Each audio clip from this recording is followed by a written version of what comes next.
สถานีวิทยุกระจายเสียงแห่งประเทศไทยจังหวัดเชียงใหม่ AM 1476 กิโลเฮิรตซ์สถานีวิทยุภาคภาษาชาติพันธุ์แห่งเดียวในประเทศไทยที่มีความทันสมัยเชื่อถือได้สร้างอัตลักษณ์กลุ่มชาติพันธุ์สู่สากล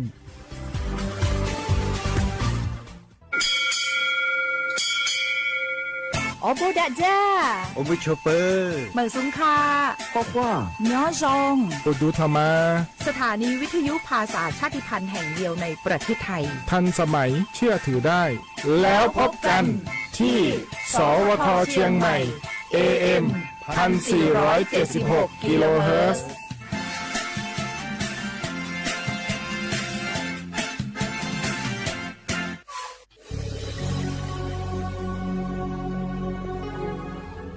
เกิดเป็นคนไทยเติบโตบนผืนแผ่นดินไทยจงภูมิใจในความเป็นไทยชาติไทยเรานั้นนับเป็นชาติที่มีความเป็นมาเก่าแก่ยาวนานเรามีภาษาวัฒนธรรมและมีสิ่งต่างๆที่เป็นเอกลักษณ์ให้เราได้ภาคภูมิใจในความเป็นคนไทยเราควรเห็นคุณค่าและมีความรักชาติหวงแหนแผ่นดินอันเป็นมรดกของบรรพชน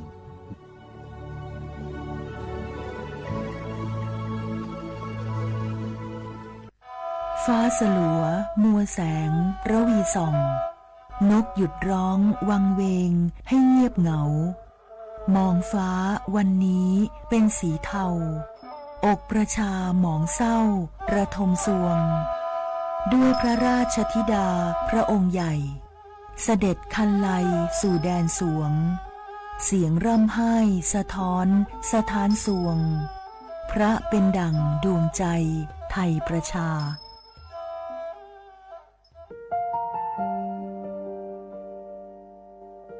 งาฮือละหุยาชอจิทอกาไทมีกเวจอมออเอโลอาสะเลไกเปวิทัปปะตองาฮือนิมาลูจาเวโยงาฮือมีเวอเอโลแลมีจอมอเวอปาโลเกโลมุนมาโคโลโกเอเปเวโยงาฮือเตกาเลเลกางาฮือมีจอมอเอโลทะหะเวอคโลยอทะคาทากะดอนอเชตุโยงาออโตแลละหุชอจิเวอตาลาหุคอเป้าเสมานาคาโบเพวิโย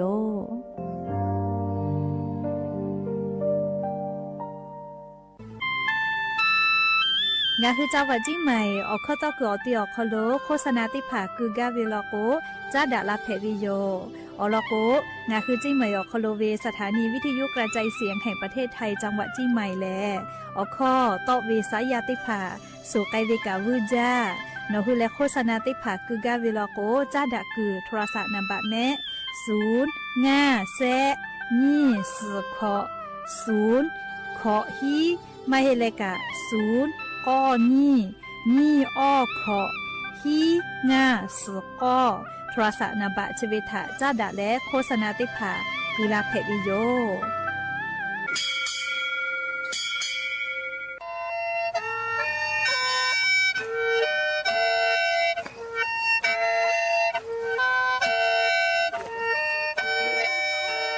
หะเวอเวียวเนียละหุยาเตกาเลเลทาตาอุยอยาเวอคโลละเซจาเลอไรกาอโบดะจาอคโลหะยูลาวิโยแมนอคือกากาเชเวอคตอคือเชเลจีใหม่ขอยาลอยาอคตอคืออตีสถานีวิทยุกระจายเสียงแห่งประเทศไทยจังหวัดเชียงใหม่ AM ติฮิโอฮาสจิคกิโลเฮิรตซ์ติไลปุตาเลนพอติพอ Facebook Fan Pageสวทเชียงใหม่ AM 1476พ่อไลฟ์สดติดต่อไปเชวิโยตินิเลเลมุลกอวิอยาติชตินาลิตาและซาวูมุลกอติชนาลิทาคากายและมเผือวิอยาฮินาริควายตาและข้อนาริทาคากายติฮาเลเลงาคือละหุคอรายกาอโบดาจาต่อไปเชวิโยและงาออโตละหุคอเป้าเชเซมานาคาโบเมวิโยงาคือละหุยาติกาลิเลกาละหุคอพอนาเลออาชุยอละหุชอเจทะติเกโอกาปิดาเกเพวิโย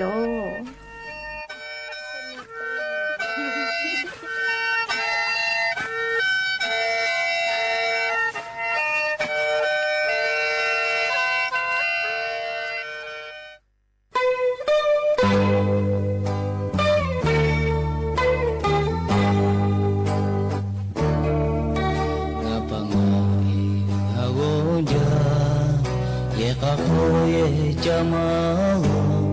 Uvevave tomala Cheta ko pekamamo Nukoka jate ko Shuke pesha la du hai Te dolai ka jate lave Chui majo Vita majo Về cả thờ lực mà bay để nhị lấy sự chết để về mưa mưa cha chi về thâu mưa dễ ya mà cho để mà bờ bông mà ra cha mà ra bờ để mai thâu mà bể la chưa thấy về sao là điều bộ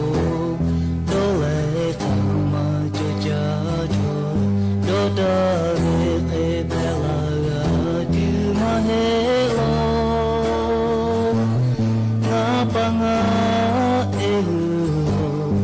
na pa tu ka pe ha ja no ge ha pa la ga ja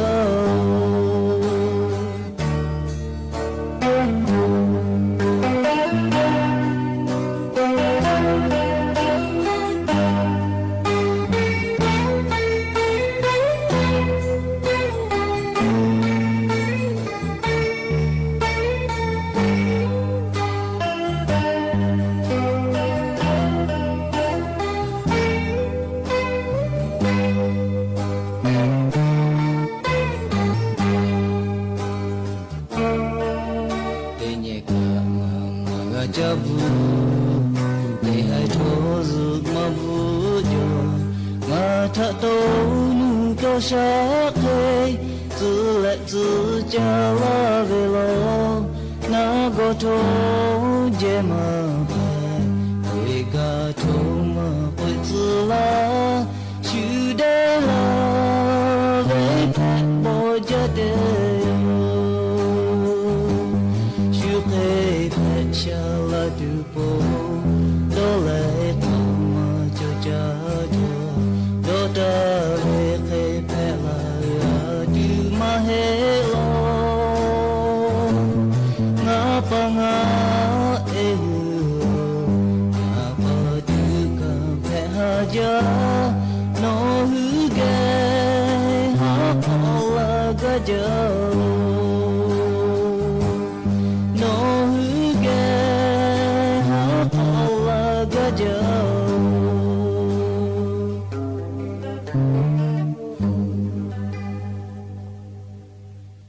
อบูดาจาวิโยอยากไปหาติปอทอกา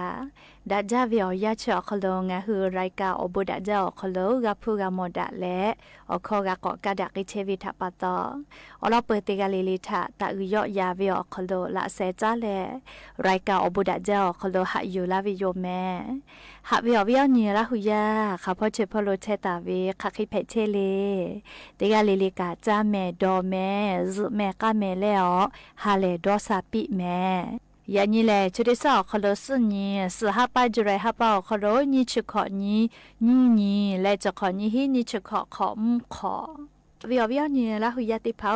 ติฮาเลเลวิวยาฮีนาริควายตาและก็นาริชักขกายติฮาเลเลงะคือละหุคอรายการอบุดาเจ้าขลุ่ยตอกไอเชวิโยวิทยุเรดิโอพอAM ที่ฮิวอหาสุจิกกิโลเฮิรตซ์ได้ไลเบื่อรายการ Facebook ไลฟ์สดพอสวทเชียงใหม่ AM 1476พอกะไลฟ์สดติดต่อไอเชวิโยและจุดที่คือนคือกากาเชวิออกเข้าต่อคือเชลสถานีวิทยุกระจายเสียงแห่งประเทศไทยจังหวัดเชียงใหม่สำนักงานประชาสัมพันธ์ที่3กรมประชาสัมพันธ์และเลี่ยอย่าเปื้อหาวิอยากาอยู่เวลาตาวิอบูจอวิซาตาอลอติผาทอกาไล่ลอยอยู่เวลาตาวิโยอวิอเนียละหุยาติผาอคือเปิดตาแล้วอเลมือขากายติเกเชและอาชุยละหุชอจิตาโอกาปิดักอิสิแม่แล้วอย่าเปื้อหาวิอยากาอย่ายิงคือไทมิกอคโลแลอาชินเพวิทัปปะโตเลียติสเลเลสนิวิอยาเลเยกาวิอนี้แต่ก็แล งาคือไทยมิงก็ขอโลเยกาถาอายิติแลตาปีตาวิโยยานี่งาคืออวิญญาณละหุยาเยกาขอโลขักให้เพเชเลเยกาขอโลเลจอดาหอดาปื้อเวลาโกมุนอมาขอโลเทียเวเคเลโยจิแมยาคาเยกาขอมาจอมาหอดาปื้อเวลาโกแอมูนาหุขอเทียเวเคเลโยจิแมเฮก็งาคือเยกาแมเลมุนอมาขอโลเทียเวเยกาเพจตุลามาฮิเลเลมูนาหัวขอโลจีลุยาเวเยกาเพจตุลายะนี้งาคือเยกาตาปูวิชอติผาลึดูอาขอจอวิโยแม่เฮก็เตกาลิเลกาเยกาขอโลจอดาหอดาปื้อแลหาดาเปดาวิเยกาแพกกาตัวอโปเลเยกาคอวิชอทักกาเตกาเลเตกาอายิเตดาเลออยาคเดปิดาแมมฉบึญญาวิอยาคอโลเลงาหือเมาเวออยาจอเวตยาธาโทรศัพท์มือถือเลเตผาทาออยาปีมันจาลอจิแม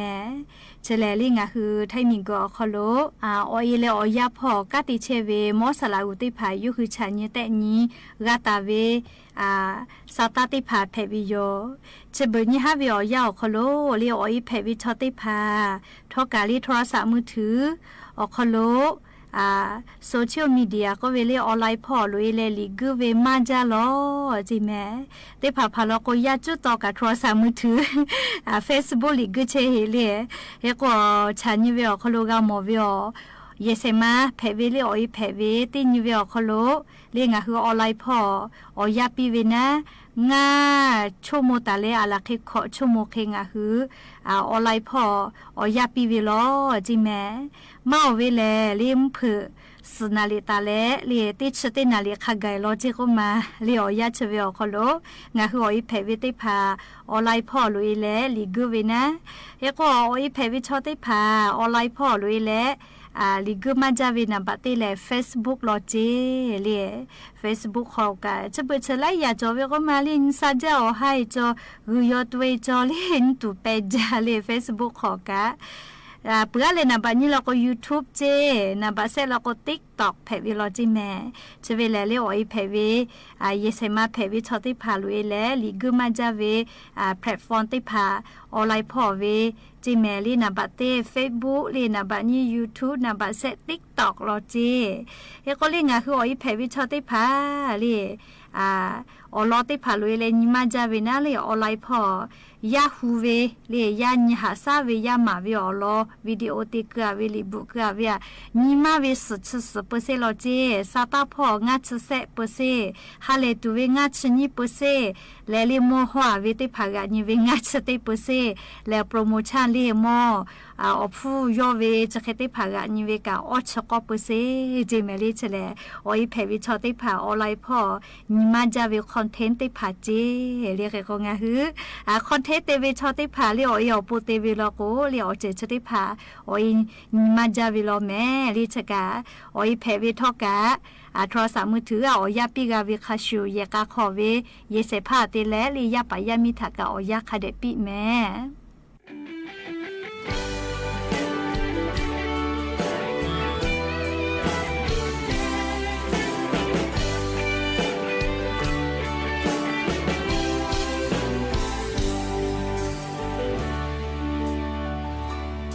Catalave ya ni como ya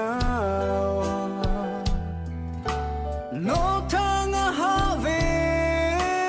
ma yo me o ta kasu o tu te yo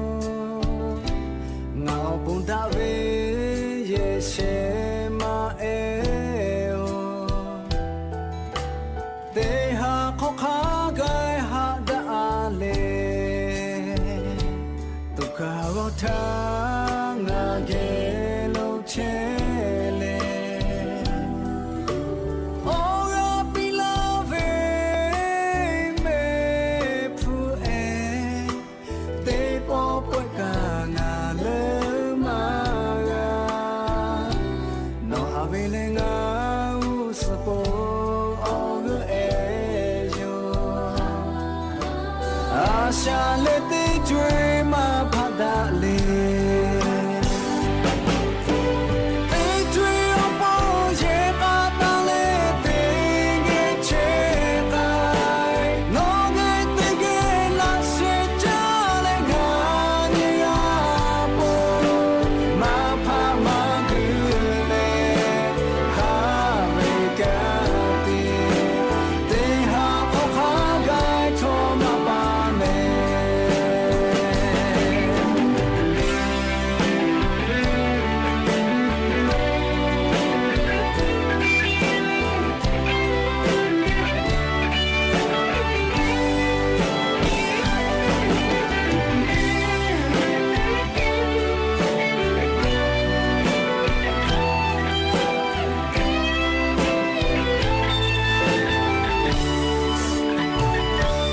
ตุกขาก็ทา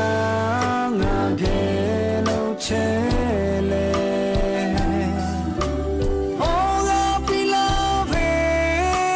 เมพูเอเตปอปกางาเลมากานอฮาเวเลงาอุสโป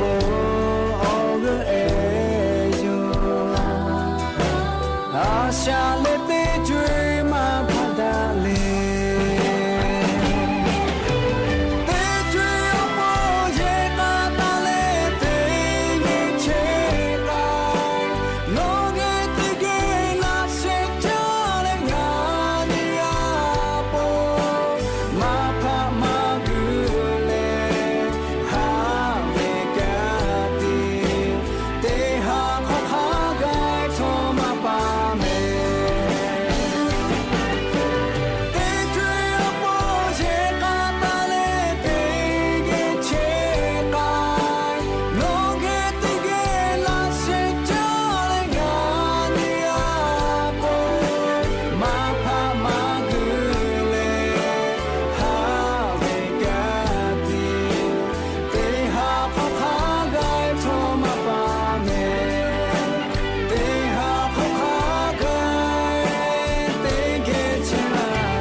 อวิอเนี่ยละหุยาติพาวชิบุญฮาวิอยาเลชอยาจุยมาจุติไข่ปุติไข่อุลามุลาวิคาชูงาคือชอยาเกี่ยวกับอนาติจือปุติจือแพตอลาเชโลจิแม่และลิชุดิคือวิอยาเชซาจอซาพ่อจอจะพ่อนิหาซาเชวิมอสรากุติภากุเวชิบุญฮาวิอยาลิงาคือชอยาไลกาซึมกาเลซึมกาเซเวก็เวชได้พาแพมาวิโรจิแม่ชเวเลลิต่อยเชวิมาให้อามาเตวิมาให้จิเลอยากข้างอ่ะคือซึมกาเชียทานี่คือชอยาซาหัวเชเวออกคอจะถาตีจืออาจจะจุดเชวิมาโกเลสอดีแพและซาหัวจะคอถาจะจุดเชวิจะเขจะจวิทปะตอซาหัวมากาเลซึมกาลุเอเลลิออโตซาเลไกเวจะเขแพวิโยจิแม่ชเวทอกาลีซึมกาทาซาโวมากาวีอานาซาติเจเวอานาโกเวติอานาจิแม่เฮโกลีอานาชได้พาคาคิพ่อแพลาเวเลโกโกลีอานาเชเลลิงาฮือชอยาซึมกาเชเวอยาโคโลแพปืวิโยเจมาเวเลลีชอชูเวเกอลีชอจอวีอาเกแพมาวิจิแม่เตเลฮอกคาปากาลิยามิมาอาเกแพมาวิโลเจชอชูเวตยาทาลิซึมกาโกซขอบูจาวิโยลิซขอบูโกชอชูเวกาลิอานาไลจือจาจอเปื้อเขกวติจือซาหัวจะถัดจาจุดซเวลโกลิซึมกาลูเอเวนาลิซามาโกวิโอเขเตโกออตุกาสเกลาวิโยจิแม่จะเบิญฮาวิโอยาลิงาคือชอยาจอจะจะได้ผาซึมกาทาซาหัวมากาลาโกจอกาตูนาลินิมัสชิกาเตเลโนลากาตูจะได้คือวิอยาลิซึมกาเลซขอบูจาวิชอติผาลโกซาหัวตูเวนักขวาคือตูเวติผากากุเลกาซวิโย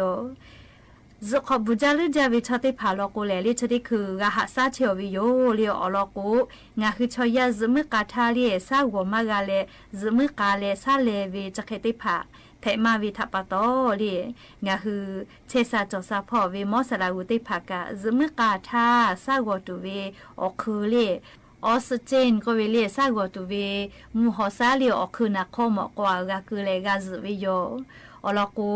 ชอชูเวติภาเชเลลีซขอบูจาวิโยลีชูกาชูโกเขกัวที่กะตาติซจิเมลีซขอบูวิชอติจิลีเตซเจที่เตซเวลาโกเลซขอบูจายโกลีมานโกซาติโกซาเลลาวิโยลีติพาพาลโก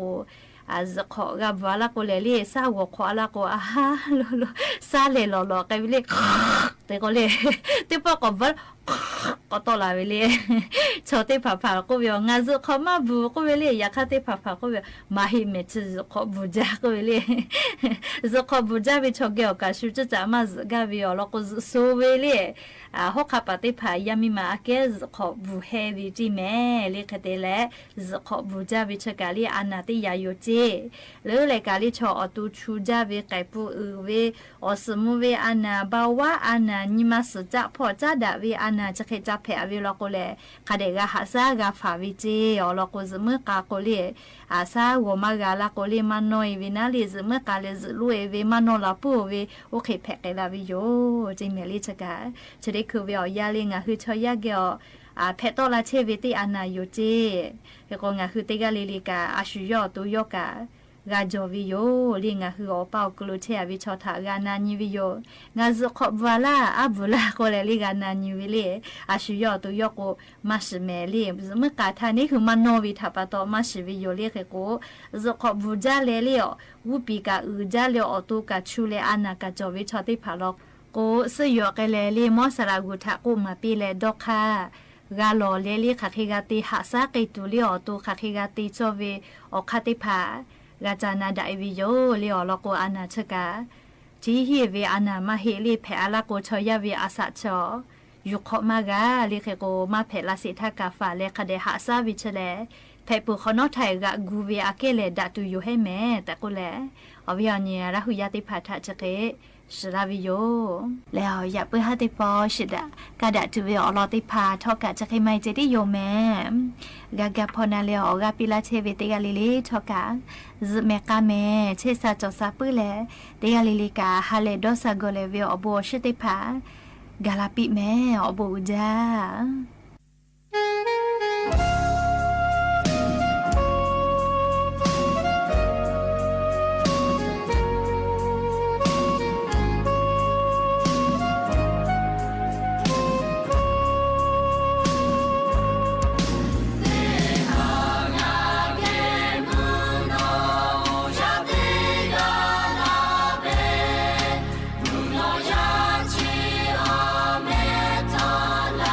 Amen.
สถานีวิทยุกระจายเสียงแห่งประเทศไทยและเครือข่ายทั่วประเทศเสนอข่าวต้นชั่วโมง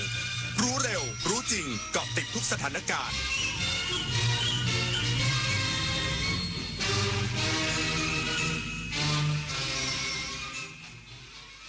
รับฟังข่าวต้นชั่วโมง 21 นาฬิกากับยุทธพรบานเย็นครับรัฐมนตรีประจำสำนักนายกรัฐมนตรีสั่งสคบเร่งติดตามและแก้ไขเรื่องร้องเรียนรถยนต์ไฟฟ้าอีกสักครู่กลับมาติดตามรายละเอียดครับคืน11 มิถุนาฟ้าร่ำไห้ประชาไทย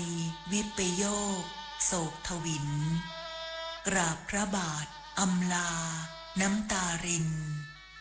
น้อมใจจินรำลึกพระกรุณาธิคุณ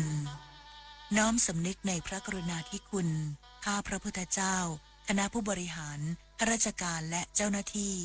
สถานีวิทยุกระจายเสียงแห่งประเทศไทยกรมประชาสัมพันธ์ขอเชิญร่วมงานเฉลิมพระเกียรติพระบาทสมเด็จพระเจ้าอยู่หัวเนื่องในโอกาสวันเฉลิมพระชนมพรรษา 28 กรกฎาคม 2569 ในงานสายน้ำแห่งชีวิตใต้ร่มพระบารมีสืบสานวิถีรัตนโกสินทร์ร่วมพิธีจุดเทียนถวายพระพรชัยมงคลพร้อมทั้งกิจกรรมอื่นๆอีกมากมายในวันที่ 24-26 กรกฎาคมนี้ณสวนสาธารณะป้อมมหาการเขตพระนครมาร่วมสัมผัสเสน่ห์วิถีไทยไปพร้อมกันบ้านที่แข็งแรงไม่ได้ขึ้นอยู่กับแค่ความสวยงามของหลังคาแต่ขึ้นอยู่กับรากฐานที่โอบอุ้มเราไว้ชาติศาสนาพระมหากษัตริย์คือ3สถาบันหลักที่เป็นเหมือนรากแก้วคอยยึดเหนี่ยวคุ้มครองและให้เราได้มีแผ่นดินที่ร่มเย็นไว้สร้างอนาคตร่วมกันรักษาความสามัคคีและส่งต่อความเอื้อเฟื้อให้กันและกันเสริมสร้างความรักเพื่อให้บ้านหลังใหญ่หลังนี้แข็งแรงและอบอุ่นตลอดไปถนนดนตรีไลฟ์เดือนสิงหาคมมิตรภาพผูกดวงใจกอดคอกันร้องเพลงอำลาถนนดนตรีไลฟ์กับมาลีหัวหน้าวันพฤหัสบดีที่ 6 สิงหาคม 2569 เวลา 18 นาฬิกาณห้องออดิทอเรียมอาคารศูนย์ปฏิบัติการสื่อใหม่กรมประชาสัมพันธ์ถนนวิภาวดีรังสิตดินแดงกรุงเทพมหานครติดต่อเข้าชมโดยไม่เสียค่าใช้จ่ายได้ที่ Facebook ถนนดนตรีเรายังเป็นนักเดินทาง รัฐมนตรีประจำสำนักนายกรัฐมนตรีสั่งสำนักงานคณะกรรมการคุ้มครองผู้บริโภคเร่งติดตามและแก้ไขเรื่องร้องเรียนรถยนต์ไฟฟ้า683รายพร้อมฟ้องดำเนินคดีแทนผู้บริโภคโดยไม่มีค่าใช้จ่ายนางสาวสุภมาศอิสระภักดีรัฐมนตรีประจำสำนักนายกรัฐมนตรีในฐานะผู้กำกับดูแลสำนักงานคณะกรรมการคุ้มครองผู้บริโภคหรือสคบ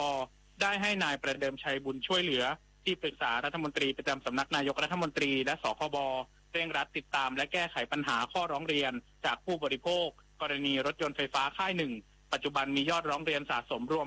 683รายเพื่อตอบสนองนโยบายการคุ้มครองผู้บริโภคของรัฐบาลโดยกองกฎหมายและคดีของสคบได้นำคำร้องเข้าสู่กระบวนการทางกฎหมายแล้ว234รายและส่งหนังสือบอกกล่าวทวงถามไปยังผู้ประกอบการธุรกิจสำหรับกลุ่มที่มีเอกสารครบถ้วนแล้ว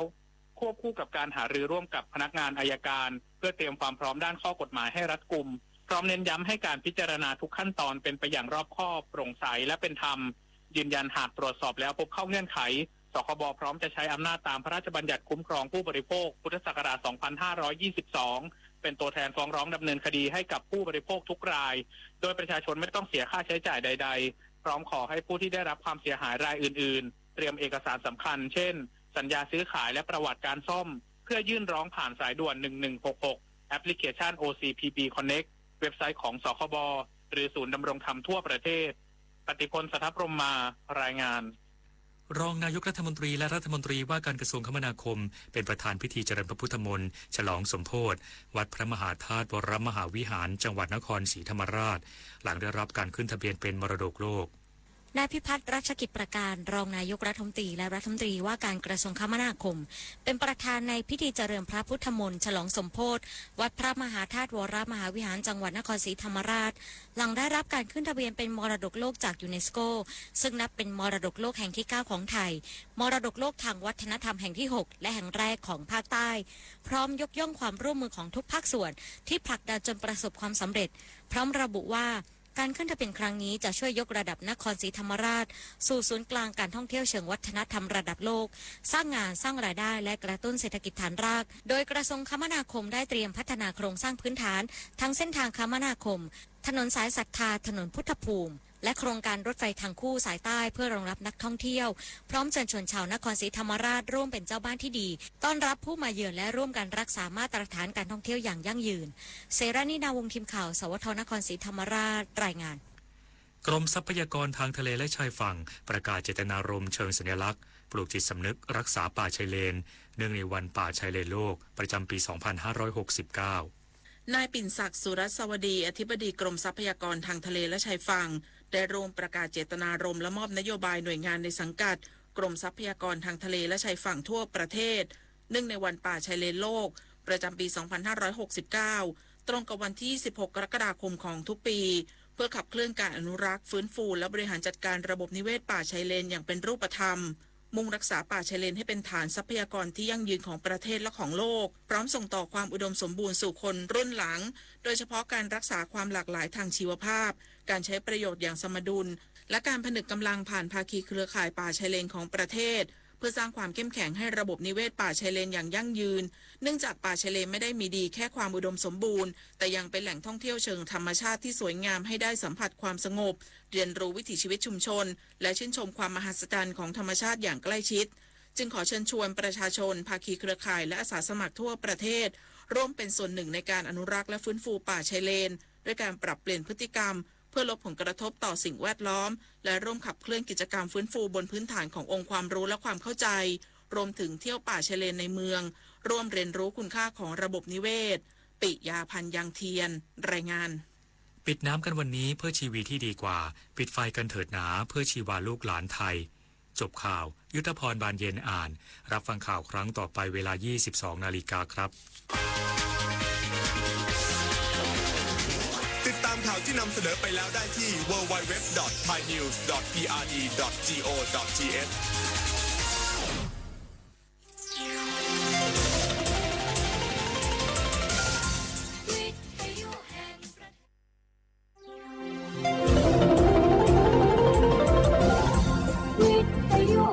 ประเทศไทยให้ความรู้คู่ความสุข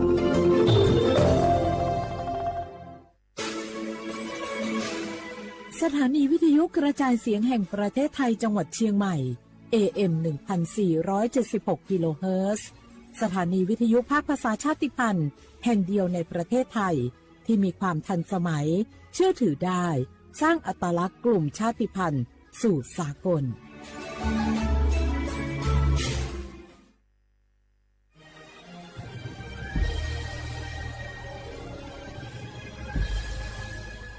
เกิดเป็นคนไทยเติบโตบนผืนแผ่นดินไทยจงภูมิใจในความเป็นไทยชาติไทยเรานั้นนับเป็นชาติที่มีความเป็นมาเก่าแก่ยาวนานเรามีภาษาวัฒนธรรมและมีสิ่งต่างๆที่เป็นเอกลักษณ์ให้เราได้ภาคภูมิใจในความเป็นคนไทยเราควรเห็นคุณค่าและมีความรักชาติหวงแหนแผ่นดินอันเป็นมรดกของบรรพชนร่วมภาคภูมิใจในความเป็นไทย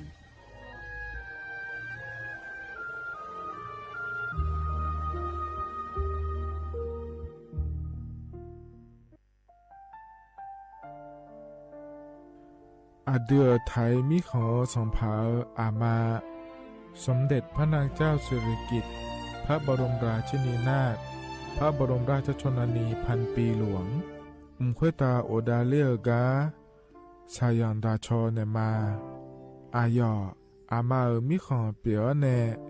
ไทยมิขอกะดูอาคาชอเจอกะดู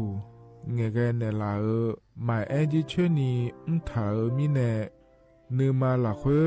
มาเงเลเชญญาเธอมิเนอาดืมาโยหานาลูอายองเนเกเนโยเยบอเนมาอีนอายอมาโดอาดืเนโอเอียเนควยตาโอดาเลมิเนนือมาหน่วยสาวเนวอจอยเรญญาอาดืมาโยหานาลูอายองนือมาหลักเวยอจอนาลูเนเกเนโยเยบอชอเนมางามาอาเขาชอเจโยกานาลู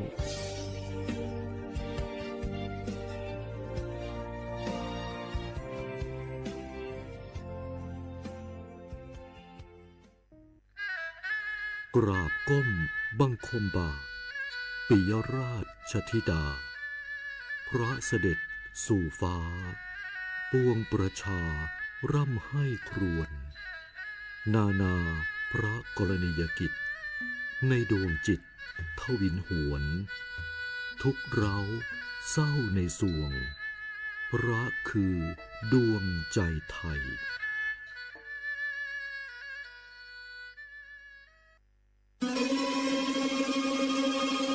ก้าวสำคัญมาถึงแล้วเจียงใหม่นครหลวงของล้านนาสู่การเป็นมรดกโลกต่างวัฒนธรรมขององค์การยูเนสโกเมืองที่ยังมีชีวิตและมีประชาชนอาศัยอยู่ร่วมกันวันที่ 3-8 สิงหาคม 2569 นี้สภาการโบราณสถานระหว่างประเทศจะลงพื้นที่ตรวจความพร้อมจังหวัดเจียงใหม่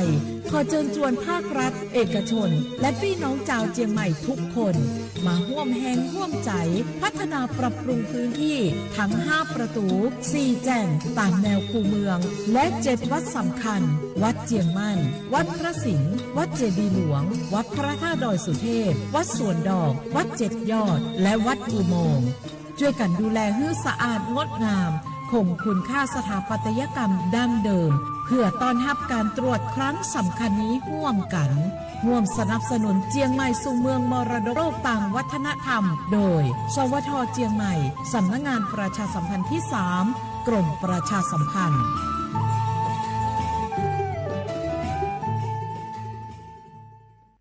สปสชโยอานาลูอาดูยมุจซาดูลาญาอนากอโลคุมญาอุตายศาดูเจียงหลังในญานีหลัวแม่บาประชาชนยา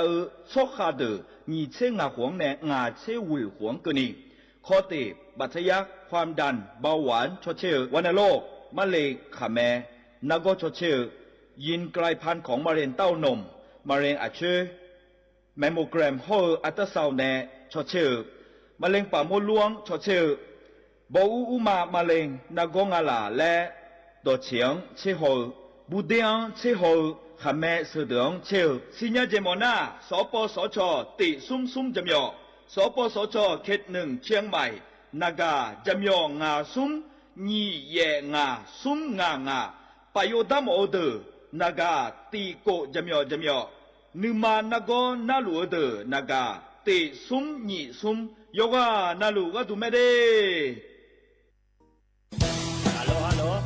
สวัสดีครับพี่น้องอายุอันนี้เดือขยาวโฆษณาไกกะกอสถานีวิทยุกระจายเสียงแห่งประเทศไทยจังหวัดเชียงใหม่พบปานเนอบีเคฮอมอนาแอออนหลิญาเมเจสถานีวิทยุกระจายเสียงแห่งประเทศไทยเฮนาอย่าซิมกอนบีเอดูอย่าล้อนแต่ช่วงหางละหาเชลกะปอจักกันเนอดูพ่ออีสอนนี่กะมาเล่าเนกะมองขากากาอีกุญญาอายุเนียวโฆษณาบีเกหมอญาแลนึงมาอ้อนนานากาในเหลียวแนในชนยังง่ายีเนียวนากาสัมโบนาขอนี่จำยองาซุงมีสีโกจำยอโกแย่และงาเดใจที่โบนาขอนี่จำยอเวนี่มีโกแย่งาสีเวและงายีเนียวมาเจอเกญา我是ชายเมียอโบดาจ้า โอเมชเปอร์ เหมยสุงคา ปอกว่า ย้อจง ตัวดูธรรมา สถานีวิทยุภาษาชาติพันธุ์แห่งเดียวในประเทศไทย ทันสมัยเชื่อถือได้ แล้วพบกันที่สวทเชียงใหม่ AM 1476 กิโลเฮิรตซ์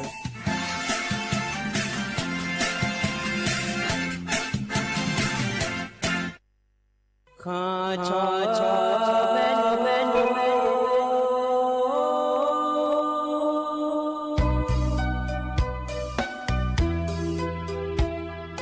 za ni cho pu le nga do wo tu ya ka ba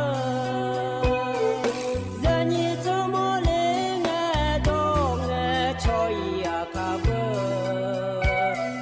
cho pa ma si cho cha lo na i ba so ma nga na ma si ko la da i ba nu ma si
Sa ya ma zi nga mu ni nga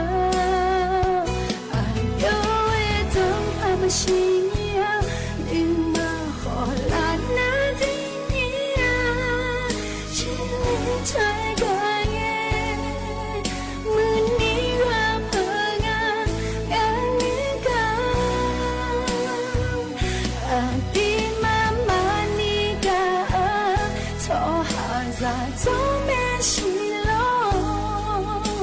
我拉的诺的路那，我拉的诺偏路那，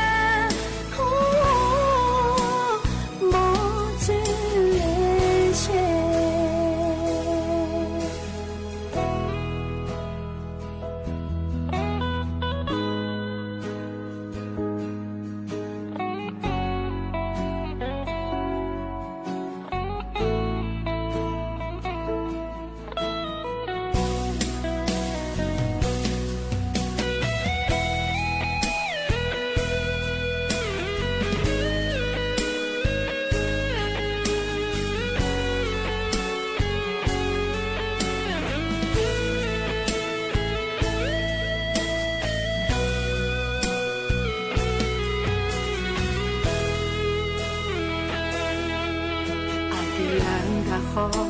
Adi mama ni gaga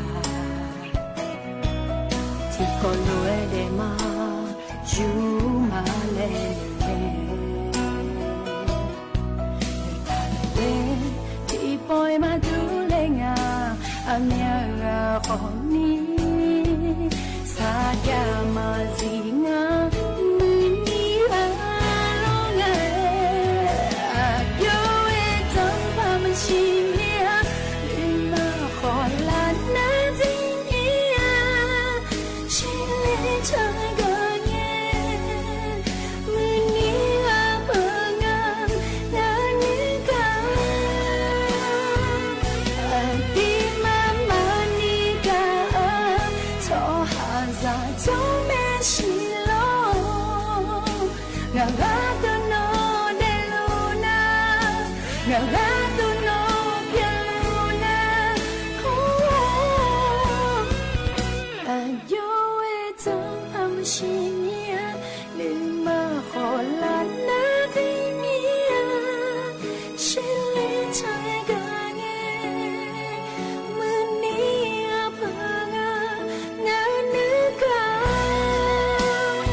อุจิพออุดุธรรมะเด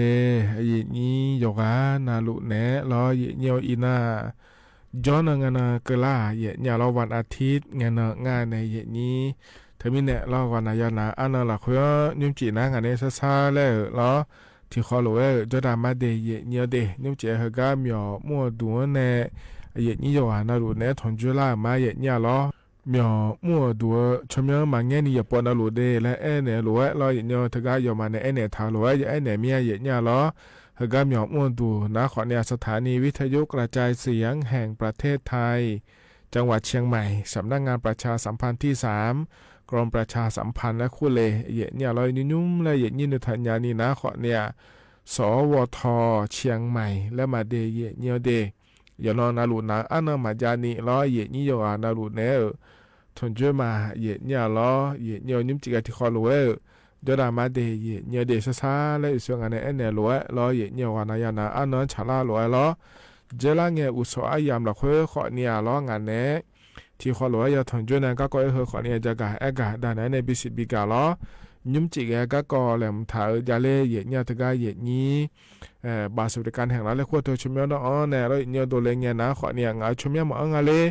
งามบายยังอะไรแล้วโดล่าเถอะจุลอยาจังอะไรเราเนี่ยหลวกก็มาเราเนี่ยขั้นตรงนี้เหมือนที่พลจะกะด้านเนี่ยเดย์ยิ่งก็ขอเนี่ยเถียนะก็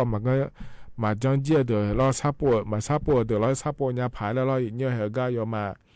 อันนั้นสมเช็ดเตียงก็เลยมันอย่ามาบินเนี่ยเราบาลาสีจีเรื่องเงี้ยก็นี่เราเนี่ยที่ไม่ได้เนี่ยเถียนะซับปวดมีอะไรแล้วเราเนี่ยนะขอเนี่ยซับปวดเนี่ยผายเอาขอเนี่ยนี่ย่อยๆสิญญาเนี่ยมันไม่ได้เหรองาโลก้างาชุมยมา โลเคยนี่ก็สุกว่างเอาชิมมาเลสิญาเดียมาดองโปขวาเงี้ยเนี่ยอายุขอนี่มายาเดยเนี่ยเดแล้วก็ปนเอาขอนี่มานี่สาเดอแต่ชอบาเกเน่มีเน่เราเลยนี่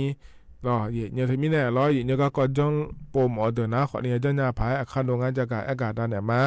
เขาได้เธอแต่มาเงอรอเนี่ยอาคารโนจังหวะนั้นอันนั้นก็ล่าหลวยอเดียขาก็มาอเดียขาตัวอาคารโนอายามพังเนี่ยหลวยจะกะพอดานเนี่ยมาเดเนี่ยเดที่เขาหลวยจะได้มาเนี่ยเฮกันเนี่ยนะเนี่ยอันนั้นจะมาจะกะดานเนี่ยมาเดนิมจีเฮกาเนี่ยเนี่ยทอนเจอเดียขาอันนั้นโยที่นั่นฉลางเ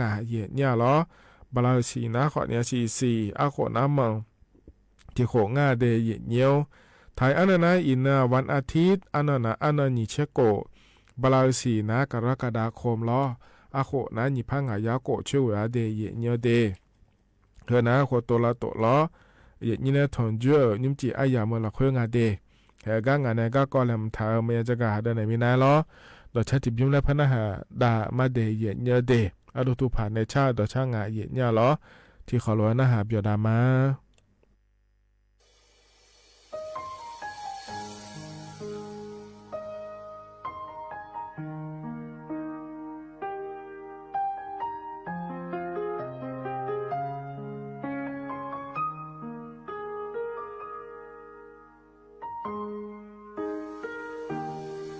Aduh biasa gula khmale khomala tananai mumwe mago mayo bisandela bewala tikolo ejo holalo mawo mabele ukura ganyale ga tinokolange tiwade bisandela Sa mangele chumaloa na sa masiti zi mata lenya paloa hoi no gulo kumale obje binge bina bisaya no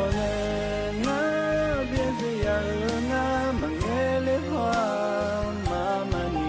yakuma mangelo nui nakuni yasapalo atihan gajana kada jagama tina molena dojo pulama la khanisha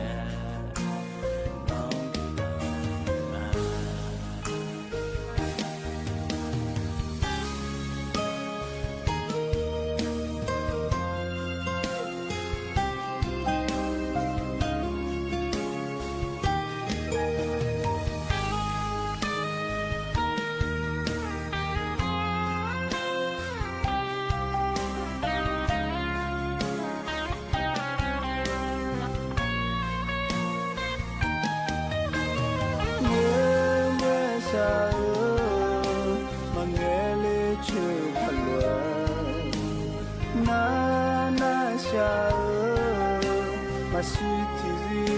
mata lenya palwa Akoina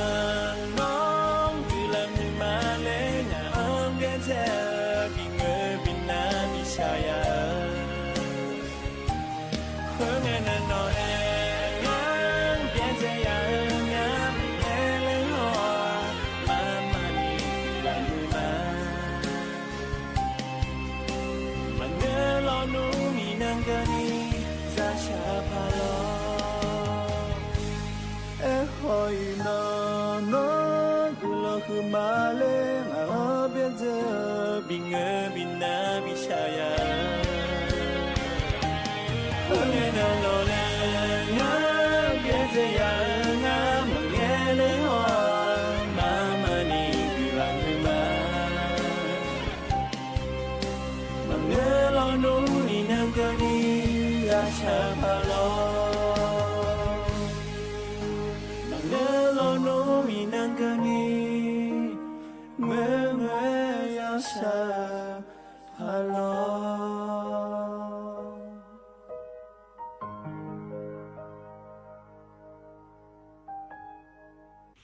เธอนะต่อชาลอยเงียบพอเนี่ยบินอาหารดาวล้ออดูทุผ่านในชา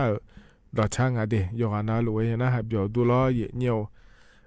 เฮก็จะนับปลาเนี่ยนะฮะล้อเงียวแกอุดุธรรมะเดยเงียวเดยุมจีนางานเน่อายุเชื่อเหมือนเนี่ยที่ขอล้อจดามายุมนาลีเชลังกันนี่ล้อเงียวเฮก็เลยนะก็แหลมถาจะกะเอกะตั้งแต่มาเดยเงียวเดเจลังเงล้อรัฐบาลปาจากจะรู้เลยแม่เยี่ยเนี่ยเราจะกับบัตรสวัสดิการแห่งรัฐและขั้วเธอชมว่าดอนถ่ายเดอยอสืบโปอาสัวยางาหรอน่ายอสืบโปอาสัวมายาเกงาแล้วเราเลยยี่น่ายาเดอเราเยี่ยเนี่ยยาเดอนะขอเนี่ยยี่มายี่มูเลยตัวเลยงานในยี่นี้อันดับแบมาอามูนะขอเนี่ยเจลังเงปยาเดอเขาก็ยอสืบโปขอนี่ยาเกเดอแล้วงานในยี่เนี่ยเรา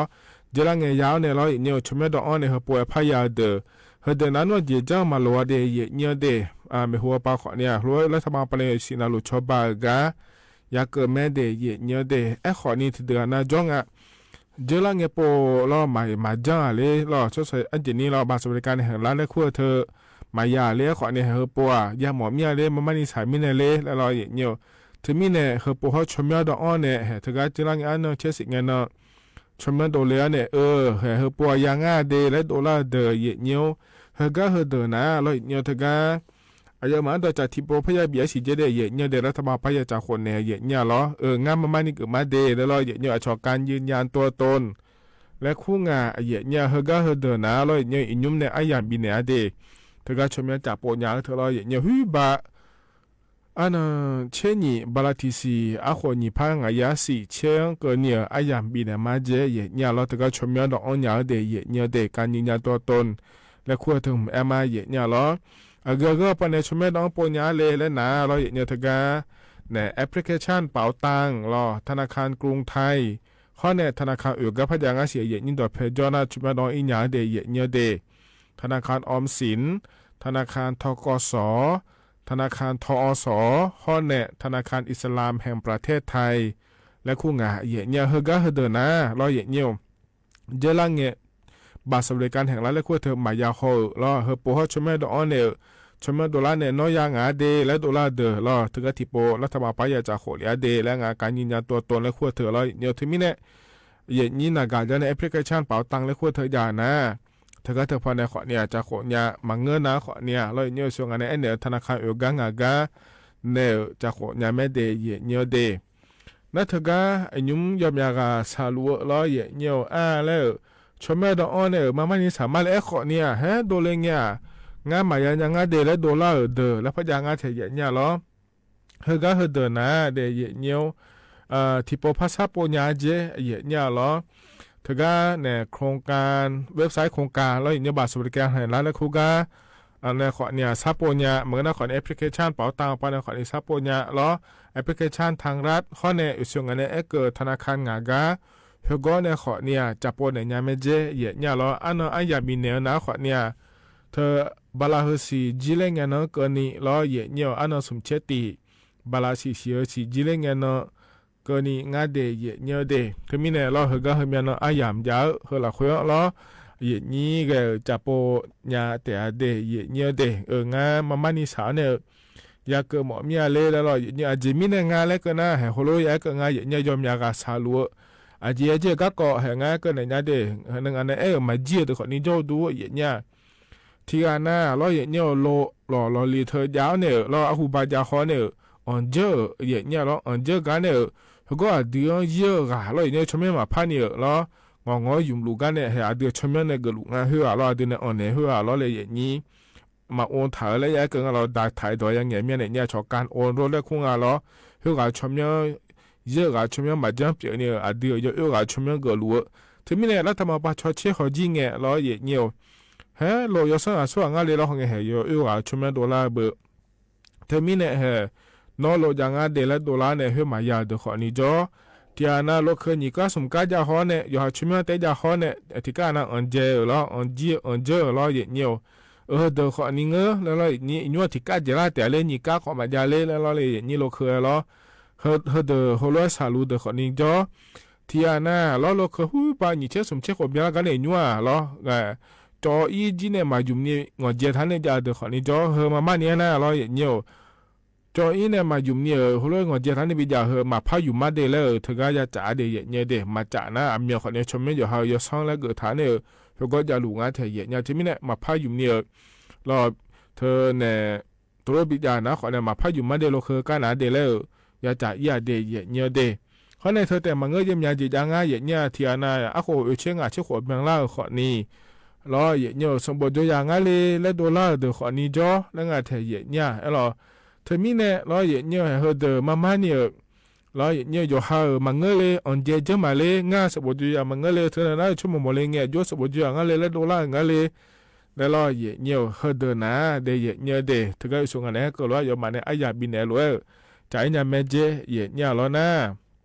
เธอการเนี่ยส่วนงานเนี่ยก็ล้อเนี่ยนี่โลหุ่มมาแม่โลเคอร์แม่ยอชมยอมังเงเลยแล้วล้อเนี่ยง่าอ่อนเยอะสมาเลยแล้วนะยอมผังงานเลยนะขอเนี่ยเธอการกรมการขนส่งทางบกกรมการขนส่งทางบกและคูกาอีเนี่ยล้อใช้เนี่ยแม่เจเดเนี่ยเดเธอการจอไปขับขี่หุ่มมาจอนดัวงานเนี่ยนี่ภาษีโลหุ่มมาเพื่อแล้วทำไมจะขนลุบเยอะดัวง่าเดเนี่ยเดเธอการอีเนี่ยใช้เนี่ยแม่เจเนี่ยร้องงานไปที่โปสมบูรณ์จนเนี่ยเสเลโลก้างานมาพังกันมาเลยอันเจสมาเลยเนี่ยมาพัดจะลุมาที่ใกล้เดแล้วเราเนี่ยสมบูรณ์เฮียหลานเนี่ยมันเงินนะแล้วดอแต่เนี่ยชอบมาคนนี้มันหาช่วงงานเนี่ยนี่มาจนช่วงงานเนี่ยแล้วทำมาปาขอนี้ล้อเธอมีเนี่ยกรมการขนส่งทางบกและขั้วปังยาใช้เนี่ยสมบูรณ์ยาหลานเฮือจะกัดอดีมันก็จังพังเนี่ยทับโปพังเนี่ยยาดองอันเจเดเนี่ยเดมีเนี่ยเฮือนะขอนี่ให้นี่ยุ่มเธอก็ชมยังโดเลจีเนี่ยเราอยากเดินนั่นว่าจะมาพัฒนางานเนี่ยเราไอ้คนเนี่ยยุ่งมายาเนี่ย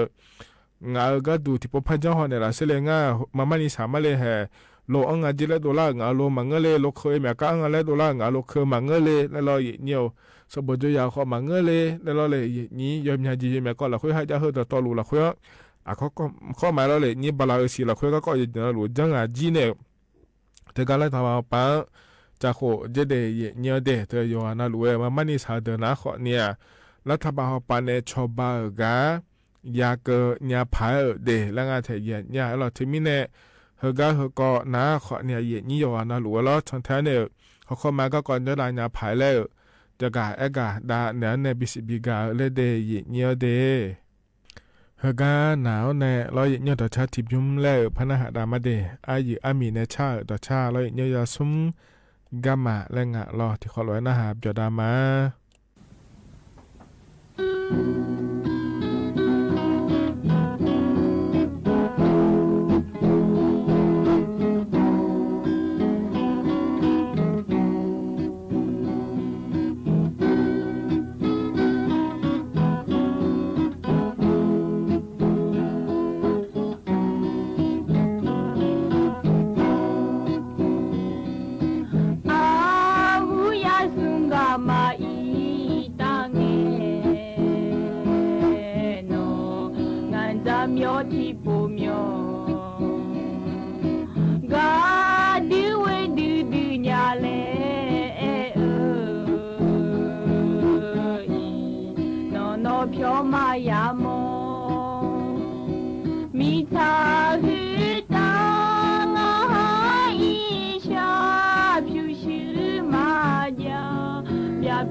เธอนาต่อชาใจจิบยุมนี่เจอกับพ่อในปีหน้าหาดาล้อ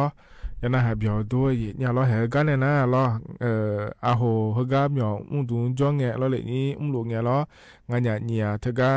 โดยสังว่าป่ายาเลยเกิดเดยเนี่ยเดยอโดผ่านเนี่ยที่เขาเลยถอนจุนเนี่ยอาโหล้อเธอกาถอนจุนเนี่ยเนี่ยถ่ายก็กอดยาแทยเนี่ยล้อที่มีเนี่ยคือว่ายังไม่ได้มาไม่ยาพอโดนเนี่ยล้อที่มีเนี่ยนี่โยหานาหลวงพ่อในปีหน้าหาดาเนี่ยเดยเนี่ยเดยเฮกามที่เขาเลยน่าหาดามาอินนาวัที่เชติวันจังนันบลาสีวิสีอากุญิพังอายาตากูเชโหอันนี้หลบผาละอาผาอันนี้อาผาเลยล่ะครับผาแล้วคุย อันนี้ผาโยกาลาเนี่ยหรออันนี้ผามาเยอะๆเจถึงก็โดยสงบอาคังหรอถึงมีเนี่ยอายุก็ดูน้าคนนี้งานไอ้ที่จะมาทำจีฮอดีงานน่ะอายุถึงก็เธอมือถือว่าไปเฟซบุ๊กแล้วคุ้งอร่อยชออาบ้าเขามอรู้ไงชอเนี่ยเธอก็เนี่ยสิญญาเนี่ยแหละอันเดียขยะมาเทงอะไรมาเทแล้วเดี๋ยวเขาช่อหางย่องกูรู้ปิจาดาวรู้แล้วมีชีวิตดูรู้ปิจาดาวรู้แล้วแบบโม่เธออายุที่นั่นเลยเกิดมาแล้วหนูรู้อินายาลาเกิดเนี่ยอายุเนี่ยยังไงโชว์咯เธอมีเนี่ยอายุเนี่ยไงโชว์คือน้าคนนี้ยอมอยากจริงไงโชว์อินาดูน้า咯โดยสงบอาคาและคู่หาก็ดมเบลีอากุไงหัวเบลีและอากุกันเนี่ยและโนสิญญาณาคนนี้ไงมาสิญญาณาคนนี้จิมังง่าย咯ดูธรรมะอยู่เนี้ยงานน่ะผาแล้วคุยดีครับงาดาอภังแล้วก็งามายีเลยหรอ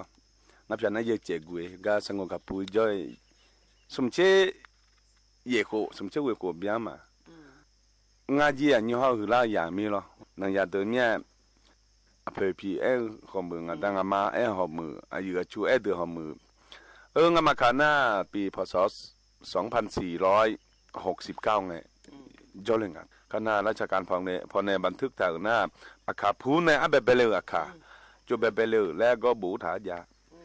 คณะละอินาอยู่โพลัมเนี่ยก็ละมอขอลาเชื่อมที่มีเนี่ยอยู่หลวยก็ถือก็โยนเนื้อเนี่ยงมาคาพูโยกยาแล้วตัวเด็กก็ดูเหอด้วยเนื้อเนี่ยจันด้วยนะที่เจริญเนื้ออยู่เนี่ยอาเบเบงน่าคอยเฮก็ถูกงมาพูนั่นในหลวงรอแรงรอที่มาสัมภาพระเจ้าพิริพาลาผมอยากโพลังมาปุ่งโปล่าเนี่ยอายุเนี่ยโนอาคือแม่อายุเนี่ยโลบีก็ดูแม่เบี้ยก็งาเลยขณะมาพูดที่ก็จะบ้ากูก็ไงพอเนี่ยนี่เชื่อกูเบี้ยมองจุดชุมอยู่แล้วจังหวะที่ปุ๊จังหวะน่าก็ถูกน่าเหล่ามือหอมลามามือหอมลาแล้วเนี่ยขณะอันนู้ผมอยากกูละคือเบี้ยที่แทงในหลวงอธิมาในหลวงโตพระแกและพระแกในหลวงเนี่ยหยอดแต่ละยาขอบยุ่งงานเล่นเนี่ยงั้นมาขาจรเนี่ยหรองั้นมาขาจรเนี่ยก็ถูกอายุจรเนี่ยละดีละปังงาและหัวสลับปังงาเยขาปังงาและอยู่กันไรกันข้าน่าช่วยละน่าคอยจอดูจะดูจะโปมเนี่ยงาขยะละเกมเนี่ยอาขายาก็อาขาศีรษะละเกมเนี่ยอาขาจะใช้เย็นน่ะมากุมสิญญาจีก็อาขาก็จังมาละเนี่ยจังอาชาวนึกมาเลยลงอ่ะทุกชาวนึกมาเลยเนี่ยช่วยละจียอมยาละไม่เยอะเนี่ยอีสันนี่นั่นเอาไงมันจะมาจดเดียร์อะไรอย่างขณะงั้นมากับพูน่าเนี่ยช่วยยอมยาอยู่ดีก็ถูกเหล่าตัวเพลพังเงือมัมตัวเพลพังเงือเมียที่พาเนี่ยกับเบี้ยมองอ่ะก็งั้นมาอุบลขออัลโหลแล้วกว่าอัลโหลจีรัดมอนาแล้วกว่าเขาจะกูอยากเมียตะกลุมยมดาลุงั้นมากับพูงมาต่อยุตาลุหรองั้นมาตะกลุจะยมดาลุเนี่ยอันนู้ช่วยล่าแล้วงั้นมาพวกนี้คนน่ะอายุย้อนเนี่ยที่ไม่อายุนี้อยู่อันนั้นเลยอันเนี่ยก็ถูกเล่าแล้วน่าขอมือเราเดี๋ยวแต่ก็ล่าอยู่ล่าหอเล่นจะล่าคอยนักการล้อเฟซบุ๊กยังไงเดี๋ยวกันเนี่ยที่พูดจะกันล่ามึงน่ะเดือดขาอยู่อันนั้นละเขามันจะสิเล่นนี่แหละสปีเขาเลยแล้วหมดยาแล้วล่าไหมน้อยรู้อันเดือดขาแต่มังเงือชมีชุมชอบก็ล่าเมียที่ปวดน่ะย้อนจริงอ่ะเธอเบี้ยถูกเธอมีเนี่ยจะไม่ยาหลังไงหรออันนั้นน้อยยุ่งเมียหรอนกนี่อย่างกูอยากมีเนี่ยอันเดือดขาแล้วบิจามองบิจามองยาแล้วตัวรู้ย้อนดูรู้ไว้เฮก็โจ้คนเนี่ยช่องอย่างบินแน่อภิบ่บ่มาโลแล้ว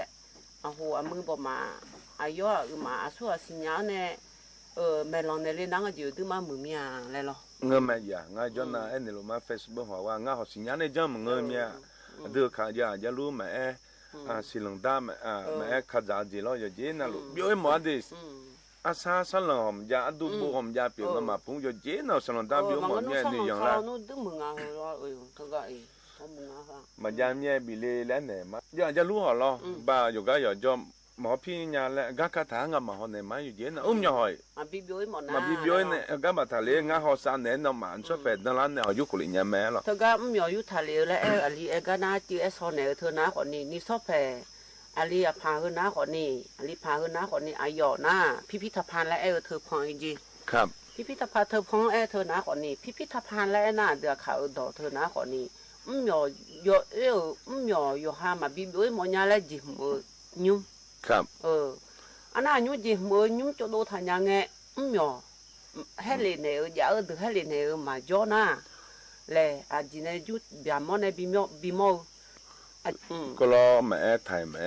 ชาวต่างชาติแม่เดือขาก็จ่ออยู่เด้งานแล้วจิตใจยังเล่มง่ายอ่ะก็จ่อเนี่ยจะรู้หอมยากาโหยาหอมยาก็ขายชอบมือชอบรู้หอมยากาก็จ่อเนี่ยแล้วพามาจู่คือจางมาจังนี่เสียลูกยุดเต่าขัดเด็กอยู่เจนน่ะลูกเลยจังยังอะไรที่มาขันเนี่ยเด็กกันทุกอย่างขายาก็ยี่ห้อยุสายาแล้วฮอนเนี่ยดูคำชิดดุมเลยมันน่าฮะแล้วเนี่ยบางคนขาเบอร์ก็จอนเนี่ยอยู่ขาเสนดาพีอะไร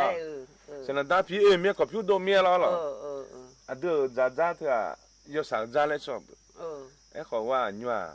ดูไม่เชื่อหรอที่เขาผมอยากพาไปเลยอย่างนั้นดีเอาไว้มือไปสมุยจะแล้วยังไงเนี่ยเงยไหมทุกวันแต่ปนจ้าอยู่ดูกันนะอยู่ลองแล้วเจอเนี่ยจ้าเจอแต่หลานแล้วจังจ้ามีเขาการเล่าเลยสาเบล่าโอ้ยสวยหรอที่มีเนี่ยที่มาอายุยี่ห้อมือก็จ่อมืออยู่ว่าเราลุ้นเนี่ยดูหยอดเธอบิลาสานเนี่ยเบี้ยอันจำมั้ยเนี่ยดูขาเลยคือกันเนี่ยใจนี่เชื่อกูดูขาที่จีมันก็น่าหรอก็จ่อละได้แต่ไหมเพราะว่ามือละเฮ้ยบ่ที่บ่มันเนี่ยเปียบ่อยู่ยากมาเสียที่จีมันจังเปียขณะก็จ่อละได้ดูขาเดียวเลยปุ๊บจำบ่มองอ่ะพอเนี่ยที่เบี้ยจะละอยู่ซ้อๆแล้วอยู่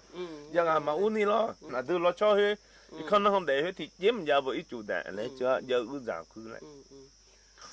อันนั้นยุ่งอาจจะเดือดแล้วค่ะนนในพิมพ์เนี่ยค่ะยุ่งโจ้เนี่ยย้อนเนี่ยมันเนี่ยบียาล่าเธอคนนี้แท้อุจิเนี่ยโจ้เนี่ยเธอยุ่งหัดไปพูดเราว่าข่าวเราจังละเชื่อก็จมว่าทลายที่จ่อก็จมว่าทลายล้อคงขอจาละเอาละเช่นนั้นสิเลยดูเมียเลยอันนั้นก็มันน่าคนนี้อดีมาสัมภาไอ้ยอเขาก็เดือดแล้วไงบิดาเยอะจีละเนี่ยบิกาดูก็จังอ่ะล้อเธอมีในนี้ชอบเพลงดูแลน้องน่าคนนี้อยู่จิมันน้องมอลาเนี่ยน้องหัวเจียวเนี่ยอยู่น่ายี่เจียวน่ะมันเดียร์เพียงอ่ะทุกทีน้องพวกไงจ้า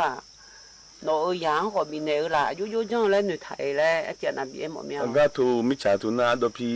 งานอย่างอ่ะหรอกก็ถูเลเจนเนี่ยจังเลยดพี่มิจฉาเลยดพี่อันนี้มิจฉาเลยงานมิจฉาเลยก็ถูใหญ่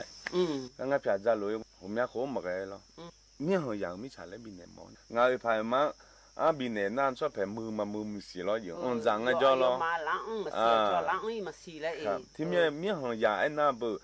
เป็นของสมบัติแผ่นดินไทยเองอ่ะมีหัวชอบหามีฉาและมีเปียวลาเทียมมาจ้องยาเทียมบิจานเนี่ยเขาว่างาเพียอย่างงาล้องาไปมาแม่ดพี่เขาก็ยังดาลุงาล้ออยู่อันนั่นลู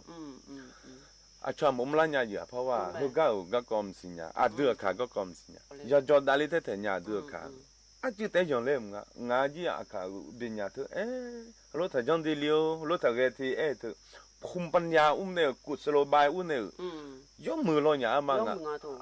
อันยูเต้นเนี่ยโอ้แล้วรถถังเกดีแล้วไม่หรอรถถังจังดียอเชนเนี่ยพี่เนี่ยถ่ายยอเชนอ่ะโอ้ยแหละที่มีเนี่ยอยู่กันนั่นลูแล้วที่เจริญน่ะยูอยู่กันนั่นลูอะไรพอจะลูเดือขาไงพาม้าเขาใส่ยังกะมามือเจยาเสพติดเดือขอมือเดือขาน่ะอยู่กันนั่นก็จ่อเดือน่ะเขาสักๆเนี่ยเราเห็นกันยังไงเจและชมยังไปก็ทุลันไปมาหรอถ้าช่วยได้อยู่นี่ได้งานจีช่วยเจที่ไงอยู่เจน่ะยังพี่ยังมายังหาจีอยู่หาจารีดอลลี่หอมเนี่ยมามึงก็ก่อนเนี่ยและอยู่นี่อันเนี่ยอย่างอยู่ละเดือนเนี่ยเห็นก็คือก็เป็นยังไงเจลบยังไงเจเดือขาเจกูจ่อดูเจแล้วมือนมาสษาแกมาเลยถึงมาไปมาบ้ามือชงฮือขายานะตาละเดน่าอยู่จะบีกว่าตัวหัวขนาดยอมมามุชเจียเนี่ยชงสบู่ชงขายาหัวเต็มกว่าอุตสาหะอุตสาหะเนี่ยอุตสาหะเนี่ยก็ที่มีเนี่ย วันน่ะก็โยลาซาเขาพี่ยังไงแล้วเขาพี่ไปพามาเขาซาดาแต่อะไรอยู่เนี่ย nó em nhà lo ya sẽ bị hư hư hoặc xin nhà gió nè yêu hai yêu sáng nhà lẽ tôi lo em lo yêu gì mà na nhung ya sớm bố cho ngà lo sớm bố cho na ya sẽ bị giàu đường anh yêu em nè bị bia mọi nhà ho mà lá chỉ ở đường na thà lá chỉ để anh nhỉ bỏ máu lẽ anh chưa na em ăn lo ตัวโยเจน่ะยาเสพติดนั่นน่ะอย่าพี่เขายามายุตะขึงอ่ะหรออันยุน่ะเกาที่ดื้อแล้วพะยังอ่ะโยเจอย่าอ่อนมีเราอย่างนั้นน่ะมามืออุ้มยอดื้อๆมั้ยอย่ากูยังอ่ะจิมสิญาเมียอะโลมือเมียซอมเมียจันน่ะมอมเมียแล้วนี่จ้ะอะดามาบีอ่ะชอบแผ่คือร้านน่ะขอยอๆสิลาเตอโยมาเดญาก็กว่าชนเนี่ยมาเดตาญาโทษภัยจีเราอุดูอินุมเหมาบยังปีนึกก็หอยชนเนี่ยรู้ไหมยอซิมงามาโอเมียยอเจน่ะยุจาเดือหอมือจาเลยลงเดือหอมืออันยุน่าหาจอดอยู่อันนั้นมาอยู่กูยาอยู่อันนั้นโดยเฉพาะนักเรียนนักศึกษาเลยอย่างนั้นอาขยาแล้วแกก็เจ้าแต่มาบิสิญานี่อันยุเจ้าเดือขยาเนี่ยคือฐานเนี่ยยอล้านจะตัวจะตัวจุดฐานบีเกนเนี่ยหุ่นแต่เมื่อมีห้องยาบีเขาดูคำเชื่อมันน่ะโอ้ขาชุดจึงอ่ะมือถ่ายมือจอนเนี่ยมือถ่ายมือจอนเนี่ยโลเดแม่แล้วอยู่มือพายบีเอพายฮัลโหลจังกันยันเลเจนยาสิบตีพอร้อยบีเจจีหมอเนี่ยไอ้มาอยู่กันนั่นเลย อาม่าดายาเสพติดจานาลอยาพี่เขาตัวจานาอยู่ห้ายาดื้อนู่นว่าซาก็ก่อนยุสาแหละอาจารย์นาเอ็มอนเนี่ยเธอรอนุบอยู่ว่าน่ะสิเล็กอยู่ว่าน่ะสิแต่เดือขยันน่ะทำมายาพี่ดอยาน่ะก็จำโป้เที่ยวละน่าซาไม่ถึงก็มาโยกก็คอยยาบำชั่วโมงบิจอฐานเนี่ยย้อนน่ะพิวซามาโลเล่เบื่อหรอกก็ยังอาม่าดาเดินน้องตายจนในยามมือจนในหม่อมก็พิวซาเองพิวซาแล้วยาเยอะจ่ายเยอะดอยพี่เยอะมีซาที่มีเนี่ยอาดามาเด้อคอยนั่นยันน่าอร่อยบินน้าเนี่ยยาวยันเนี่ยสีเนี่ยพลังอ่ะพิวซื้อหรองมที่มีเนี่ยที่พวกน่าบราที่สิญี่ปุ่นสุโปแล้วซาอย่าบ้าที่สิที่ปุ่งงั้นโดนได้ไงญี่ปุ่นสุโปล่ะแล้วซาอย่าดูไม่บิจูบิสาน่าอย่าดูนะคนนี้มาได้พี่ตัวเจนะฮูโกก็อิงเงน้ำมันดาวอย่าพี่ตัวเจเลยทุยดูสะดอลเนี่ยจีสมุจอกะหอมบิอุสาก็ไม่ถูกสมุจอกะละดูได้มาดาวเจนะสะดอเอไม่ยากก็น่ากาสะสายเลยไงเราอยู่กันนะมาอยู่จูอดูขยะแล้วก็อยู่ขันตัวจีบยังไงหมดเนี่ยที่พวกนั้นนะบูมเชี่ยคอยมาสิญญาดูมึงบูมเชี่ยดูเลยยมมืองาแล้วมีตัวแม่มีกูเจอเนี่ยอดูขยะมาแล้วอาคาเลทัศน์ดอนยุนจีหามือจีเราเสียเนาะอดูขยะเนี่ยเดี๋ยวจะถ่ายเขาเสียเนาะบักกาแฟก็แม่อร่อยอดูขยะเนาะดูนะเรากาลาเนี่ยอลินอลิผ่าแล้วคุ้มมาให้อลิผ่าแล้วเราอย่าถอนยืนเนี่ยมีจีก็อย่าล่าดื้อมาอยู่ความมือใหญ่หรออีสานนี่กูก็จะเล่นในความมือเราก็จะล่าค่ะแต่คือจีมาจีความมั่วผู้หลานอยู่ผู้หลานหัดพาผู้หลานมั่วกะลาดื้อมาอยู่ความมือเนี่ยกูลองเลยมาเต็นอยู่เดอยู่จ่อที่ปุยละมั่วแต่หรอที่ปุยละนะหรอกูลองเลยมาเต็นอยู่เดครับสวัสดีครับเฮ้ยนะขอนี้เธอก็อาโดผ่าเราเดินสังว่าปาจ่อเนี่ยที่เขาเรียกฉันจุนเนี่ยยังไงเฉาล้ออาหูบาอาคนอีพังงายาโกชิงไงหัวเนี่ยแม่เยเนี่ยล้อนิมจีก็พันในปีน่าหาดาเลเดยเนียวเดเฮ้ก็เลยนะยามข้าจะล่าเหอะแล้วเนียวอายชาก็เลยปีน่าหาดาแกมาเยเนี่ยล้อนิมจีเฮก็เลยมท้าหุ่มนะขอนี้เธออายุบุอ๋อล้อในชางาเดเฮก็หุ่มอายามข้าจะล่าหรือเพราะปีน่าหาดาเนี่ยอายามเจียนะขอเนี่ยขออิมาเดยกอนเราจิยูมือเดอาคานึงสอล้อที่ขอรู้ว่าพัฒนจุลามาเดขออิมาอุดุธรรมะ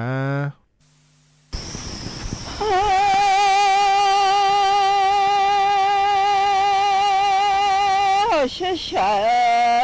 面的？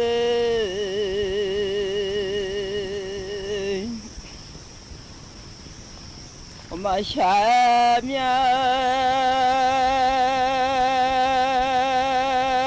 那铺来了马河，那毛来了马西来老娘。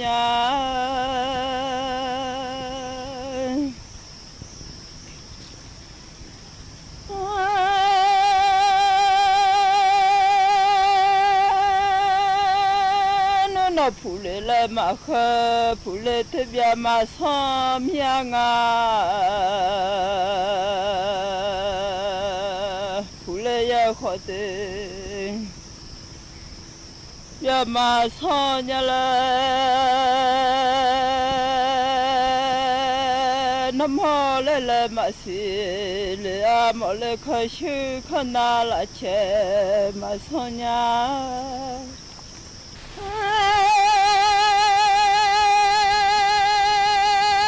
那普雷来马赫普雷他好的别马上呀了，那么来马西来么来可修可拿，那钱马上呀了，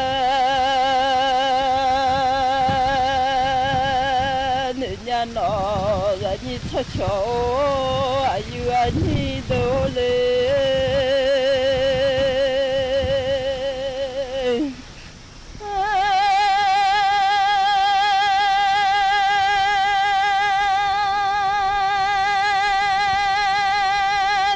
普雷啊，都会拖带来了，怎么来啊？都啊，叫奴做普雷，啊，都会马桶了那，才会马大桥路啊，伢来都做普雷啊，都会拖带来的。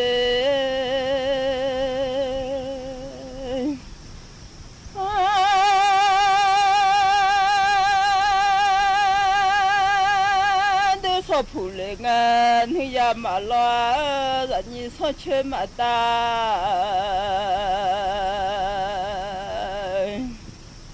上路啊，伢嘞，你伢出家都偏啦，然后出马你回来这话马回来娘啊。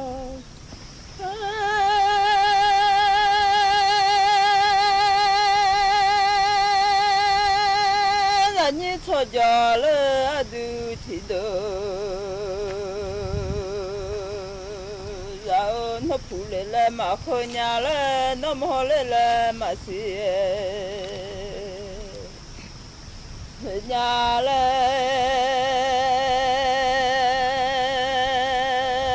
咱来推荐马上来娘，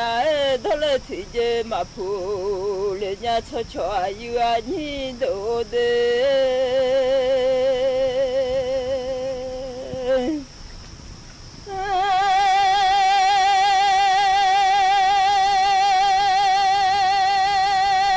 咱弄跑开了呀，马上伢来，咱来跑去呀喽。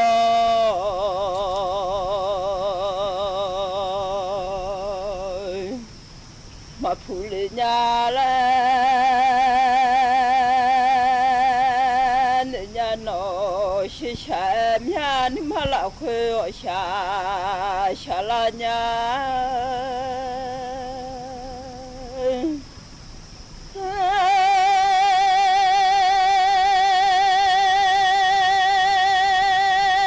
你出家了啊都知道，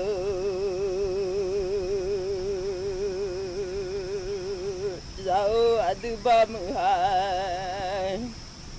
娘妈子娘啦，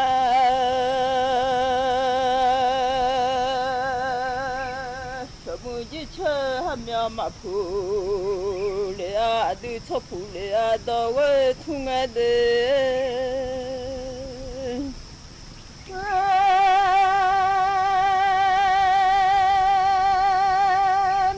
普米嘛，为路嘛跑来，民人哈普米嘛，为路跑来咯哎，他妈了为嘛嘛哟，人家来，俺跑米嘛为我又来咯，这样的嘞啊，咱老娘。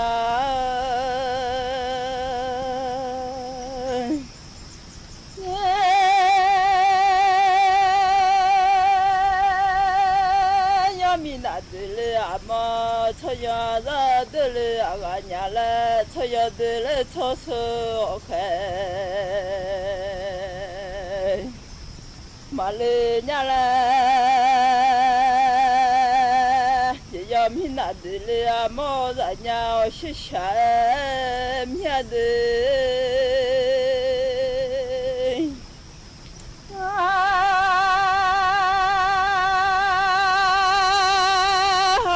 마그 여마야 쿠루야래 절호마그 여보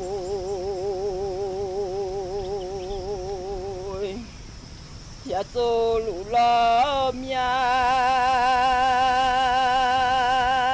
허시샤미야가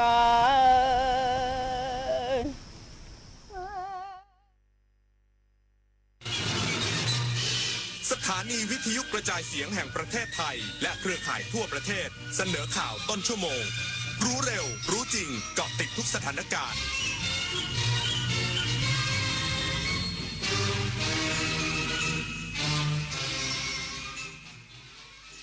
รับฟังข่าวต้นชั่วโมง 22 นาฬิกากับยุทธพรบานเย็นครับกรุงเทพมหานครเข้มมาตรการความปลอดภัยสถานประกอบการทั่วกรุง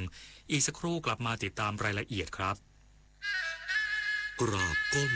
บังคมบาทปิยราชธิดาพระเสด็จสู่ฟ้าปวงประชาร่ำให้ครวญนานาพระกรณียกิจในดวงจิตทวินหวนทุกเร้าเศร้าในสวงรักคือดวงใจไทย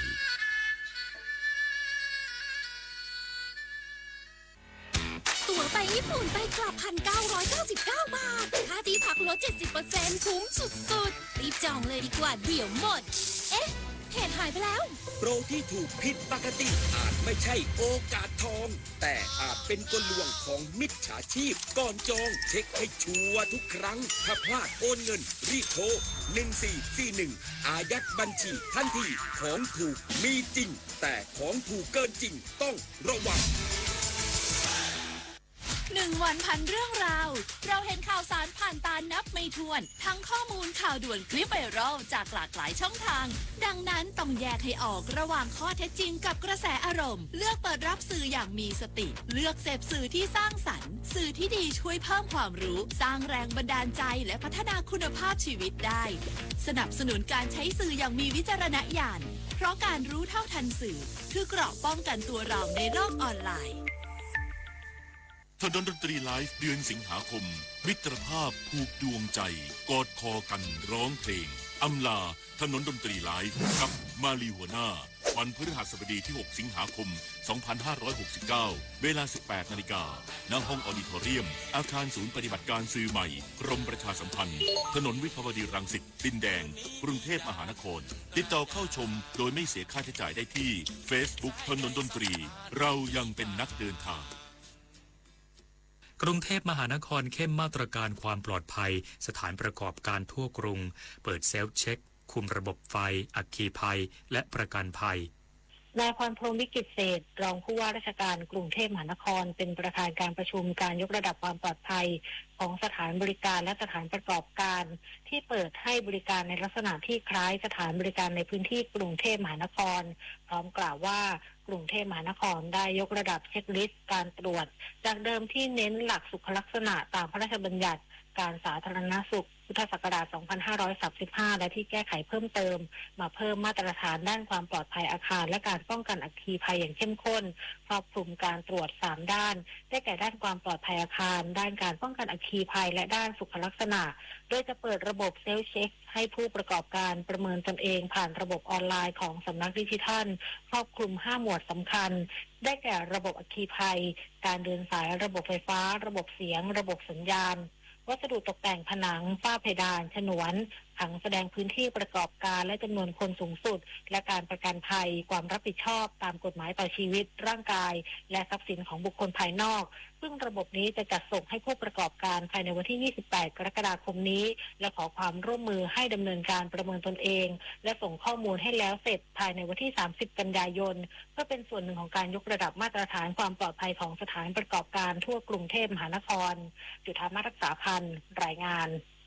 อธิบดีกรมพัฒนาฝีมือแรงงานเร่งสร้างทักษะ AI พัฒนาทักษะคนทำงานเพื่อสนับสนุนธุรกิจรายย่อยแข่งขันอย่างยั่งยืนนายสมาร์ท ปฐมสุคนอธิบดีกรมพัฒนาฝีมือแรงงานเป็นผู้แทนรัฐมนตรีว่าการกระทรวงแรงงานกล่าวปาฐกถาพิเศษในงานไทย MSME ฟอรัม 2026 โดยย้ำว่ากระทรวงแรงงานให้ความสำคัญกับการพัฒนาทักษะแรงงานให้สอดรับกับการเปลี่ยนแปลงของโลกทั้งการประยุกต์ใช้ปัญญาประดิษฐ์หรือ AI การเปลี่ยนผ่านสู่เศรษฐกิจสีเขียวและการพัฒนาทักษะที่ตรงกับความต้องการของตลาดแรงงานเพื่อเพิ่มศักยภาพของผู้ประกอบการวิสาหกิจขนาดย่อมขนาดเล็กและขนาดกลางหรือ MSME ซึ่งเป็นกำลังสำคัญขับเคลื่อนเศรษฐกิจของประเทศกรมพัฒนาฝีมือแรงงานจึงเร่งพัฒนากำลังคนผ่านการ Up Skill Reskill และ New Skill ควบคู่กับการทดสอบมาตรฐานฝีมือแรงงานการรับรองความรู้ความสามารถและการส่งเสริมให้สถานประกอบกิจการพัฒนาบุคลากรเพื่อเพิ่มผลิตภาพแรงงานและเพิ่มขีดความสามารถในการแข่งขันโดยเฉพาะการนำ AI มาประยุกต์ใช้ร่วมกับการพัฒนาคนและมาตรฐานการทำงานซึ่งการลงทุนที่คุ้มค่าที่สุดคือการลงทุนพัฒนาคนเพราะแรงงานที่มีทักษะและสามารถใช้ AI ได้อย่างมีประสิทธิภาพนิตยาคุณสิมรายงานประเทศไทยค้นพบค้างคาวฮิปโปไซเดรอสโรทาลิสครั้งแรกแสดงให้เห็นถึงความอุดมสมบูรณ์ของพื้นที่ป่านันทนาการหิน3 วานจังหวัดบึงกาฬนายสุชาติชมกลิ่นรัฐมนตรีว่าการกระทรวงทรัพยากรธรรมชาติและสิ่งแวดล้อมกล่าวว่าประเทศไทยโดยกรมป่าไม้กระทรวงทรัพยากรธรรมชาติและสิ่งแวดล้อมค้นพบค้างคาวฮิปโปไซเดรอสโรทาลิสเป็นครั้งแรกของประเทศไทยภายในพื้นที่ป่านันทนาการหิน3 วานจังหวัดบึงกาฬโดยการค้นพบดังกล่าวเป็นผลงานของสำนักวิจัยและพัฒนาการป่าไม้กรมป่าไม้ภายใต้โครงการศึกษาความหลากหลายของสัตว์ป่ามีกระดูกสันหลังในพื้นที่ป่านันทนาการหิน3 วานโดยได้รับการสนับสนุนจากสำนักงานคณะกรรมการส่งเสริมวิทยาศาสตร์วิจัยและนวัตกรรมซึ่งคณะนักวิจัยได้สำรวจพื้นที่ตั้งแต่ต้นปี 2568 และพบค้างคาวชนิดนี้เป็นครั้งแรกในไทยทั้งที่เดิมมีรายงานการกระจายพันธุ์เฉพาะในสปป.ลาวถือเป็นการสะท้อนถึงความอุดมสมบูรณ์ของระบบนิเวศในพื้นที่ป่านันทนาการหิน3 วานและเป็นข้อมูลทางวิทยาศาสตร์ที่มีคุณค่าต่อการศึกษาความหลากหลายทางชีวภาพของประเทศแม้ค้างคาวชนิดนี้จะถูกจัดอยู่ในกลุ่มที่มีความเสี่ยงต่ำต่อการสูญพันธุ์แต่เป็นการยืนยันให้เห็นว่าพื้นป่าของไทยยังคงมีศักยภาพในการค้นพบชนิดพันธุ์ที่สำคัญทางวิชาการได้อีกในอนาคตปิยาพันธ์ยังเทียนรายงานปิดไฟปิดแอร์เมื่อไม่ใช้ช่วยประหยัดค่าไฟลดการใช้พลังงานจบข่าวยุทธพรบานเย็นอ่านรับฟังข่าวครั้งต่อไปเวลา 23:00 น.ครับติดตามข่าวที่นำเสนอไปแล้วได้ที่ www.thainews.prd.go.th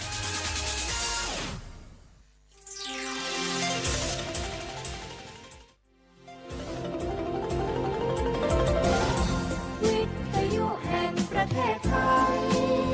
ให้ความรู้คู่ความสุข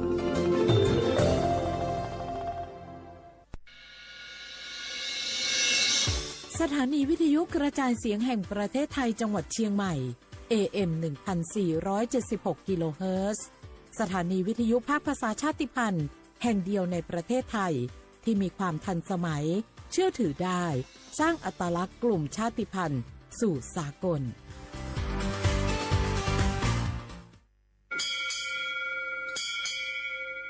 โอโบดาจ้า โอมิชเปอร์ เหมอซุงคา ปอกว่า เนาะซง อุดูธรรมา สถานีวิทยุภาษาชาติพันธุ์แห่งเดียวในประเทศไทยทันสมัยเชื่อถือได้แล้วพบกันที่สวทเชียงใหม่ AM 1476 กิโลเฮิรตซ์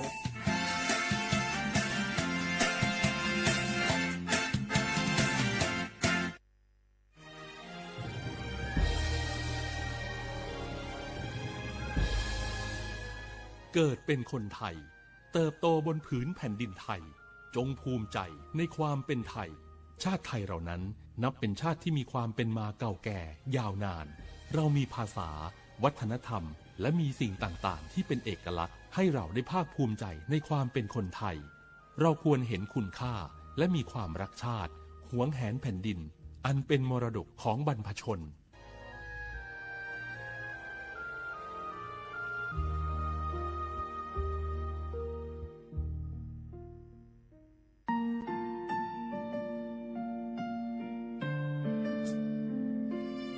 ขอน้อมเกล้าถวายอาลัย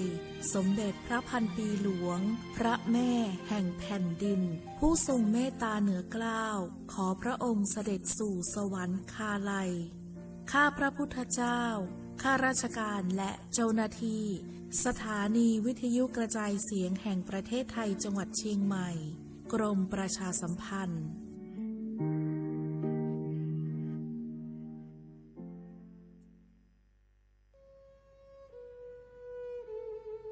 ภูนทเวศทั้งแผ่นดิน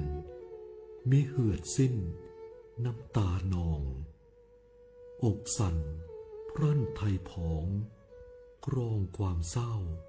โศกาดูนอัดสุชนบนใบหน้าน้ำตาฟ้าหลั่งเพิ่มพูนร่ำให้ทวีคูณยามยินข่าวร้าวในสวงน้อมรำลึกในพระกรุณาธิคุณข้าพระพุทธเจ้าคณะผู้บริหารข้าราชการและเจ้าหน้าที่สถานีวิทยุกระจายเสียงแห่งประเทศไทยกรมประชาสัมพันธ์สารคดีแสงเพชรส่องล่าเจ้าฟ้าพัชรกิติยาภาตอนพื้นที่ป่าอนุรักษ์บ้านไลโวสมเด็จพระเจ้าลูกเธอเจ้าฟ้าพัชรกิติยาภานเรนทิราเทพยวดีกรมหลวงราชสารินีสิริพัฒน์มหาวชรราชธิดามีพระเมตตาและมีความห่วงใยต่อประสบนิกรในพื้นที่ห่างไกลท่ามกลางผืนป่าอันอุดมสมบูรณ์ของบ้านไลโวอำเภอสังขละบุรีจังหวัดกาญจนบุรีพระองค์จึงทรงสืบสานต่อยอดแนวพระราชดำริในการพัฒนาคุณภาพชีวิตของประชาชนอย่างรอบด้านการศึกษาทรงส่งเสริมการเรียนรู้ของเด็กและเยาวชนผ่านศูนย์การเรียนและกิจกรรมพัฒนาศักยภาพเพื่อสร้างโอกาสทางการศึกษาและวางรากฐานที่มั่นคงให้แก่อนาคตของเยาวชนด้านสาธารณสุขทรงสนับสนุนการเข้าถึงบริการทางการแพทย์การดูแลสุขอนามัยและการพัฒนาระบบน้ำสะอาดเพื่อให้ประชาชนมีสุขภาพที่ดีและมีคุณภาพชีวิตที่เหมาะสมด้านอาชีพและเศรษฐกิจชุมชน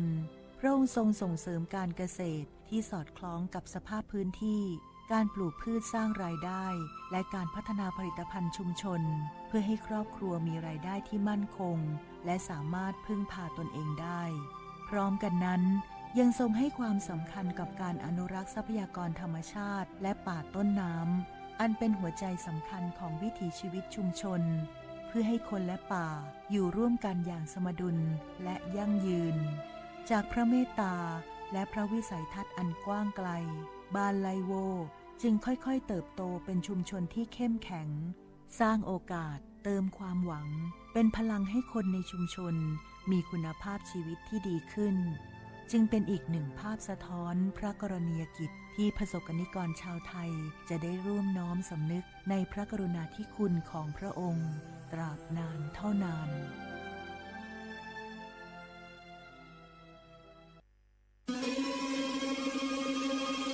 ก้าวสำคัญมาถึงแล้วเจียงใหม่นครหลวงของล้านนาสู่การเป็นมรดกโลกต่างวัฒนธรรมขององค์การยูเนสโกเมืองที่ยังมีชีวิตและมีประชาชนอาศัยอยู่ร่วมกันวันที่ 3-8 สิงหาคม 2569 นี้สภาการโบราณสถานระหว่างประเทศจะลงพื้นที่ตรวจความพร้อมจังหวัดเจียงใหม่ขอเชิญชวนภาครัฐเอกชนและพี่น้องชาวเจียงใหม่ทุกคนมาร่วมแรงร่วมใจ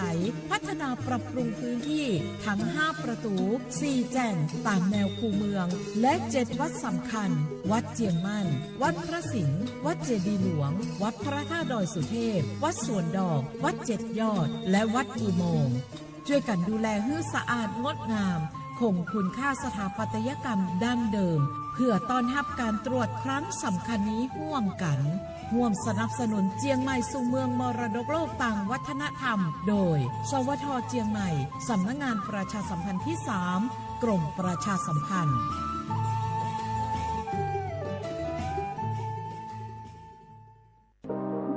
ร่วมเป็นเจ้าภาพงานระดับโลกจัดขึ้นในประเทศไทยการประชุมสภาผู้ว่าการกองทุนการเงินระหว่างประเทศและกลุ่มธนาคารโลก 12-18 ตุลาคมณศูนย์การประชุมแห่งชาติสิริกิติ์ด้วยแนวคิดโลกทัศน์ใหม่ของไทยเพิ่มศักยภาพคนสร้างภูมิคุ้มกันในโลกที่ท้าทาย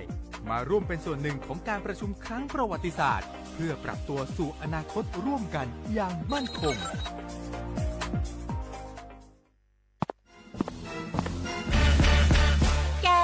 ลองปะกลิ่นหอมเหมือนขนมหวานที่สำคัญไม่เหม็นเอาเปล่าหยุดเลยนะแกรู้ปะว่าในนั้นน่ะนิโคตินเพียบเลยนะนิโคตินในบุหรี่ไฟฟ้ามันทำลายสมองส่วนการเรียนรู้นะแกยิ่งสูบสมาธิยิ่งสั้นความจำก็แย่ลงแถมยังเสี่ยงเป็นโรคปอดอักเสบเฉียบพลันอีกจริงดิแต่ควันมันก็ไม่เหม็นแถมไม่มีกลิ่นติดตัวด้วยโอ๊ยถึงไม่มีกลิ่นติดตัวแต่สารเคมีโลหะหนักเพียบสูบแล้วเหนื่อยง่ายออกกำลังกายหรือซ้อมเต้นแป๊บเดียวก็หอบและเสียสุขภาพหมดอย่าให้บุหรี่ไฟฟ้ามาทำลายอนาคตและสุขภาพของคุณฉลาดเลือกฉลาดใช้ชีวิตไม่ตกเป็นเหยื่อบุหรี่ไฟฟ้าด้วยความปรารถนาดีจากสำนักงานประชาสัมพันธ์ที่ 3 กรมประชาสัมพันธ์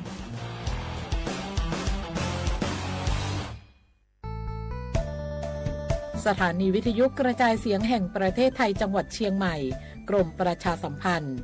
ประกาศรับสมัครบุคคลเป็นลูกจ้างเหมาบริการตำแหน่งพนักงานกระจายเสียงภาษาเมียนจำนวน1 อัตรา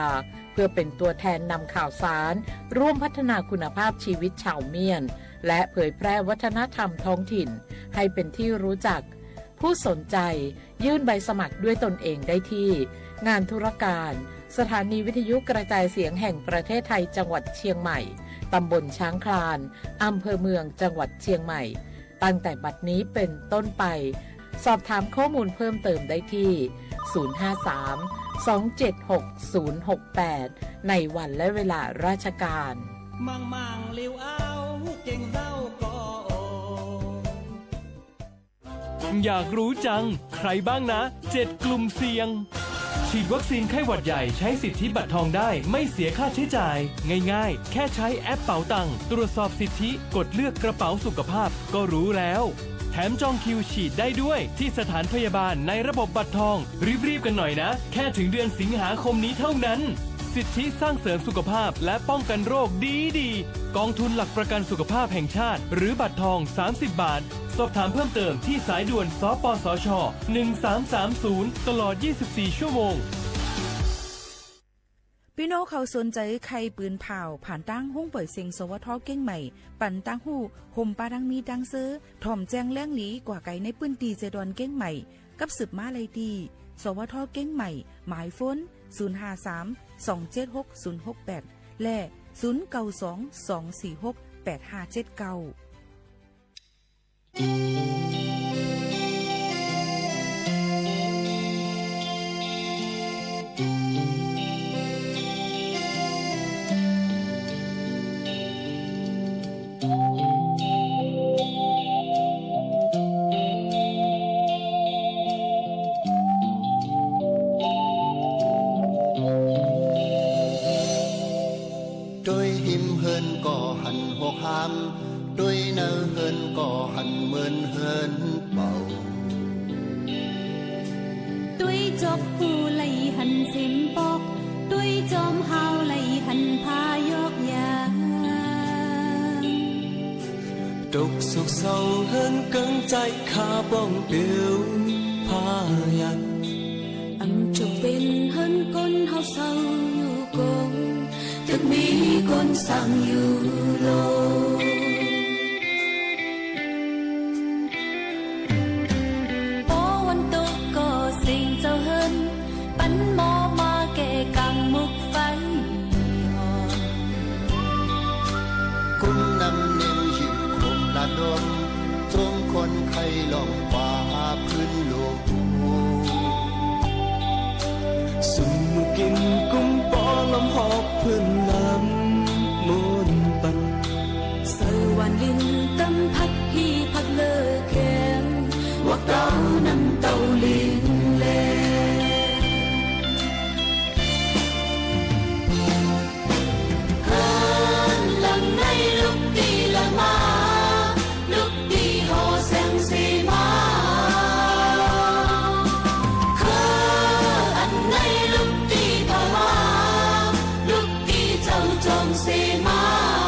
นเจอดึกดิบอยู่โดคีมีนาคงลบไปสิ้นสุดหมอมีพรบุญญาตาจึงเข็นเห็นลอยายาเสือหมกอกเดียวผัดขึ้นคงเพชรขึ้นไว้กายก็มองมันตากว่าแกขึ้นเคยสุดไว้หมดจนเลยอดยันกันอื่นโอ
คงลบไปสิ้นสุดหมอมีพรบุญญาตาจนแค้นเห็นลอยายาเศร้าโฮมกอกเหลียวผัดขึ้นคงเพชรขันไว้กายก็มองมันถ้ากว่าแกขึ้นเคยสุดไว้หมดจนเลยอดเย็นกันอื่นโอ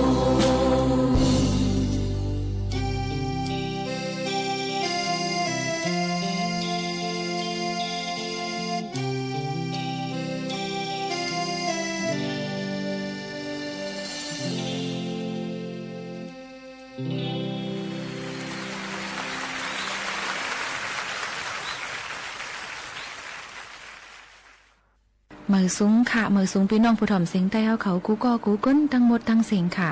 พบชบกันที่ห้องปล่อยเสียงใต้สวทวิ่งเก้งมือเจดอนเก้งมือ AM 1476กิโลเฮิรตซ์ข่าวยาม 10 โมงต่อถึง 11 โมงกลางเนื้อและกลางค่ำค่ะอุบโอตรงตากันในวันเมื่อในก็เอามาบ้าดังหลายลวงหลายอันฝากตวนสู้ถึงพี่ๆน้องๆเขาโซกาเลยมาพบทบกันตอนอ่อนตั้งซึ่งหนังไหนเคยพี่น้องกูก็กูกวนเขาอันยินถ่อมเสียงใต้เขาอยู่ย่ำเลี้ยวมีมังกะตอนตานาการตอนตานาเฮิรนตาเย่พี่น้องเขากูลองกูป้ายในคัดเจอเสียงมาอยู่เป็นอ้อยก็เซพี่ๆน้องๆเขาข่าวยาม 10 โมงต่อถึง 11 โมงกลางเนื้อและกลางค่ำค่ะในวันอาทิตย์เสื้อหนังในเฮาคาเดมามีธรรมตราสั่งสอนปอนปันพี่ๆน้องๆเขาให้เลงยินถ่อมธรรมตราเอาเข้าใจเสียแหละคึงปองให้สร้างกว่าเลยลองตั้งสมาอาชีว่าอันพี่ๆน้องๆเขามีเสอำกายังเตเอามาปาดังเพลงความเอามาฝากตอนจนชื่อถึงพี่น้องเขากูก็กูก้นเข็นต่อไปสืบนินถ่อมด้วยดีดังในเสกัมในค่ะข้าวเป็นยิ่งหมูขาวน้นในค่ะเลยมาเป็นโอ้ยก็พี่น้องเขาเป็นผู้จัดรายการอยู่ที่ในสีแหละสังวาลัดพิษลัดเปิงอำทูฮูแมนเจอเกาหลีในวันเมื่อในอำไปห่านเจอเกาหลีในหมอกลัดถึงกันเลยค่ะเขาค่ะห่มซุ่มพับตอนพี่น้องเขาเป็นไปหลากหลายตั้งหูกันนั่นเป็นรองตั้งลีเซคึงปองให้สร้างกว่าให้ลีเซวันต้นเสเก่ากันกูเจ้าในวันคำอยู่ค่ะเฮาคาเดกว่ายิ่งชมด้วยเพ่งความกันอีกว่าส่งขึ้นมาอบโอ้กันเชียงหนึ่งกำเดเป็นลองตั้งซึ่งหืออันวันนั้นไปสืบยิ่งถอมด้วยเทียงเสกำค่ะ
อ๋อค่ะเลยยินถอมเพลงความกว่า2เพลงความเนี่ยค่ะความที่1ห้องไว้ว่าตึงมันลาเนี่ยค่ะตึงมันลาเป็นเพลงความพี่ชายที่เสียงห้องไว้เนี่ยค่ะหมอกกึ่งเข้าหมอกก็ดีหมอกขณะมือมันหมอกมามันกีหางหลีสุดงามมาเยอะเนี่ยมันก็จังตุกคงกว่าก็ให้เข้าเลยเข้านั่นค่ะนะก็เปิ้นนั้นแหละปล่อยมันเป็นกว่าจอมสภาวะมันสิกุ้ยกะส่วนกะเฮาคาตึกหางนี้หางงามอยู่นั่นในก็รู้เลยมันได้มีแมงพึ่งอ่อนมาต้อมหลายอันนั่นขนาดหลายตีหลายตั้งมาจิ้มกินน้ำจิ้มน้ำหวานมันผัดกว่ากันสิมาต่อพึ่งบ่หิวบ่ตุกคงกว่านั่นมันก็แตกนึงเหมือนหนังก้นเอาคานั่นกุ้ยค่ะมือขึ้นเหมือนน้ำขึ้นในหลูเลยหิบก้นตักผักหวานก็กำก้นแก้งในค่ะเนาะอีสังเสียอำว่าค่ะมีมือขึ้นก็เตมีมือลงก็เพื่อนั้นแหละพ้องซื้อหนังไหนในก็ฝากตอนถึงกูก็กูก้นในค่ะอันเป็นกว่าเยอะก็เฮาเป็นป่นกว่าเสหนังฮือเตหังเฮียนเตเป็นมาวันตามือนั้นนั่นเฮาขาคึงฟองเฮ็ดสร้างเสเฮ็ดกว่าเฮาบ่เลยลีเสออนนั่นเป็นรองตั้งอองเปดอนดาตัวเฮาขายเฮาค่ะแทงความนึงค่ะตอนถึงก็หันในค่ะเป็นเพียงความนางพองนวลเอาเข้าห้องไว้ฝากตอนถึงหักการด่าการวันกันเมืองซีต้าก็เป็นน้องในก็ลืมเลยหนังเก่าเนี่ยค่ะปันแห้งเสยอยู่กูข้าวย้ำว่าซึ่งหนังไหนค่ะนี่ก็เป็นเพียงความมาฝากตอนสู้ถึงกันยามเดียวเฮาค่ะได้สืบยินถ่อมด้วยธรรมะตรากันก่อนจ่องขึ้นมาอบโอ้กันแช่งตีมีลองสังหลายแค่นเราไปสืบยินถ่อมด้วยค่ะ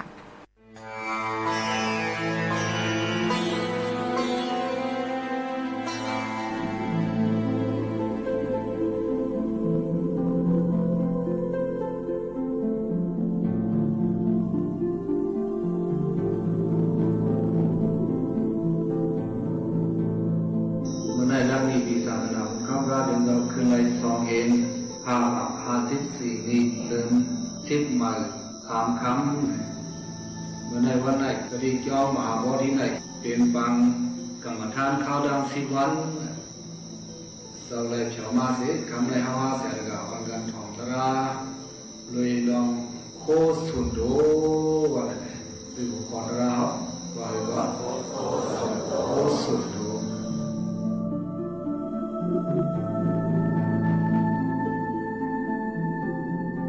ภาษาเยโสเตกรรมเตกันนี่อิสินังเตจัมในว่าพระเป็นสาวกในอังกุตระนิกายนะจำมั่งจำมานะภาษาเยลีออนกันใกล้ดอกใกล้หอกันโสเตสัมดุขัสเหตุมันคือกันเตกันนี่อิสินังเตจัมเตจัมเป็นสองผิวสองผิวสยามของนั้นก็ลีออนกันปกปักกันมีโอกาสวางการเมืองก็ลีการเรียนแห้งก็ในก็ตลีเพราะว่าเป็นเหตุการณ์ดอกต้นหนึ่งมันมาเนี่ยเป็นปกปักสองผิวเป็นไว้อันนั้นเทศะเนี่ยความบาลีว่าและเมื่อนั้นตระในก็ถ้าเป็นเทศะกับเจ้าสมณะเขาเจ้าสมณะในบอกว่าเจ้าอันมีตังกัดเย็นเจ้าอันหาตังกัดเย็นในบอกว่าจังไหนหากกัดเย็นเสร็จตามที่กิเลสานะอย่าไปให้กิเลสาผู้พ่อนเขาอันมีอยู่ก่อนนั่นคือเทวะกว่าอันมีก่อนนั่นคือเต็มนี้มาเนี่ยให้กิเลสารู้นั่นดูคัดใจกดกันมันหวดแบบมันเนี่ยนะอันนั้นพอคัดใจเหตุนั้นพอได้สมณะการเจ้าสมณะเขานั่น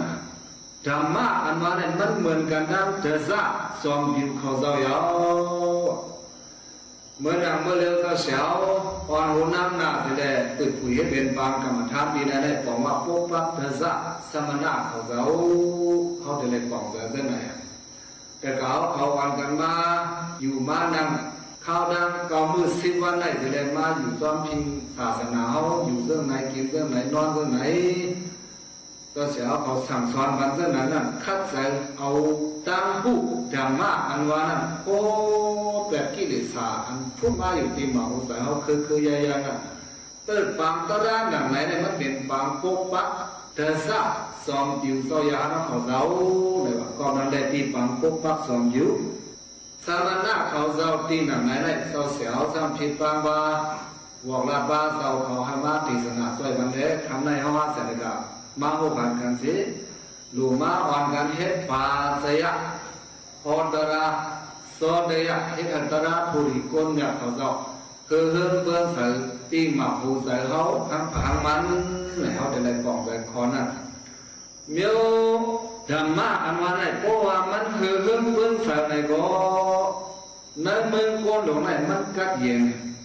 เพราะว่าธรรมะคือเรื่องเบื้องสายไหนก็ในเมืองโกนหลงไหนมันผูกพันผูกพังในเขานั้นผูกผ้าวางปีมาไหนก็มาหลงด้วยยาสีผ้าของเขาแห้งเด็ดนำโซเกียบโซเข้าไว้ในพวกคนมาก็คือก็ซึมลงไว้อันนั้นมันเป็นสังอะไรยาสีหูพอนมาไม่มาเดือดเก่าย้อนเบอร์สังละในพอเบอร์ว่าพวกเราอยากถึงอยากปานาก็เปิงนึกซ้ำแทงคืนซะได้ด้วยพวกเราอันเจอทัดสีดีเจจะได้จะเล่นสุดลงจะได้ก็มันแทงแห้งไม่มาก็เปิงนึกซ้ำแทงอันพวกเราอึดเป็ดผู้ลิ้นเนี่ยเมื่อเราเดินลิ้นเมื่อหนึ่งทีได้เพราะว่าผลลงมาเนี่ยมันสูงเอาน้ำผลจะได้ไว้แล้วลงกว่าคดย่างปันโดนไม่โดนดอกเขาอะไรมันกล้าซ้ำทำซึ่งย่างไว้ในลิ้นเมืองหลวงปุ่นทัดกับอันนั้นทัดน้ำอันนั้นพ่อถามว่าในลิ้นเมืองจะอยู่อะไรมันยอกันเลยพวกเราสมาอ่อนกันเอายาสื่อตั้งไปนะเอาปูนสื่อว่างแบบไหนฮะเนี่ยมักอึดเป็ดคู่ลมคู่อันเด็ดสุดทัดกัดไว้ย้อนนั้นแหละทัดดินเมืองหลวงในก็ไม่มาเตะๆว่าเนี่ยดอกตามมันมีซึ่งนะกำไรเอามาด้วยเมียวในเมืองกูเราเนี่ยยาสีมันหมอกหูควันหมอกเส้นนั้นย้อนเลยดอกตับ3ดอกนั้นได้ก็เสียเวกาลองตรงเมืองกูเราอยู่ซ้อมกันเนี่ยป้อมมีศาสนามกทางไว้ตีหมาหัวใส่ก้นบ่เนี่ยก้อนหนึ่งเลยก้อนหนึ่งสร้างหมอกฆ่าแหงกันสร้างเตี้ยสร้างแรงกัน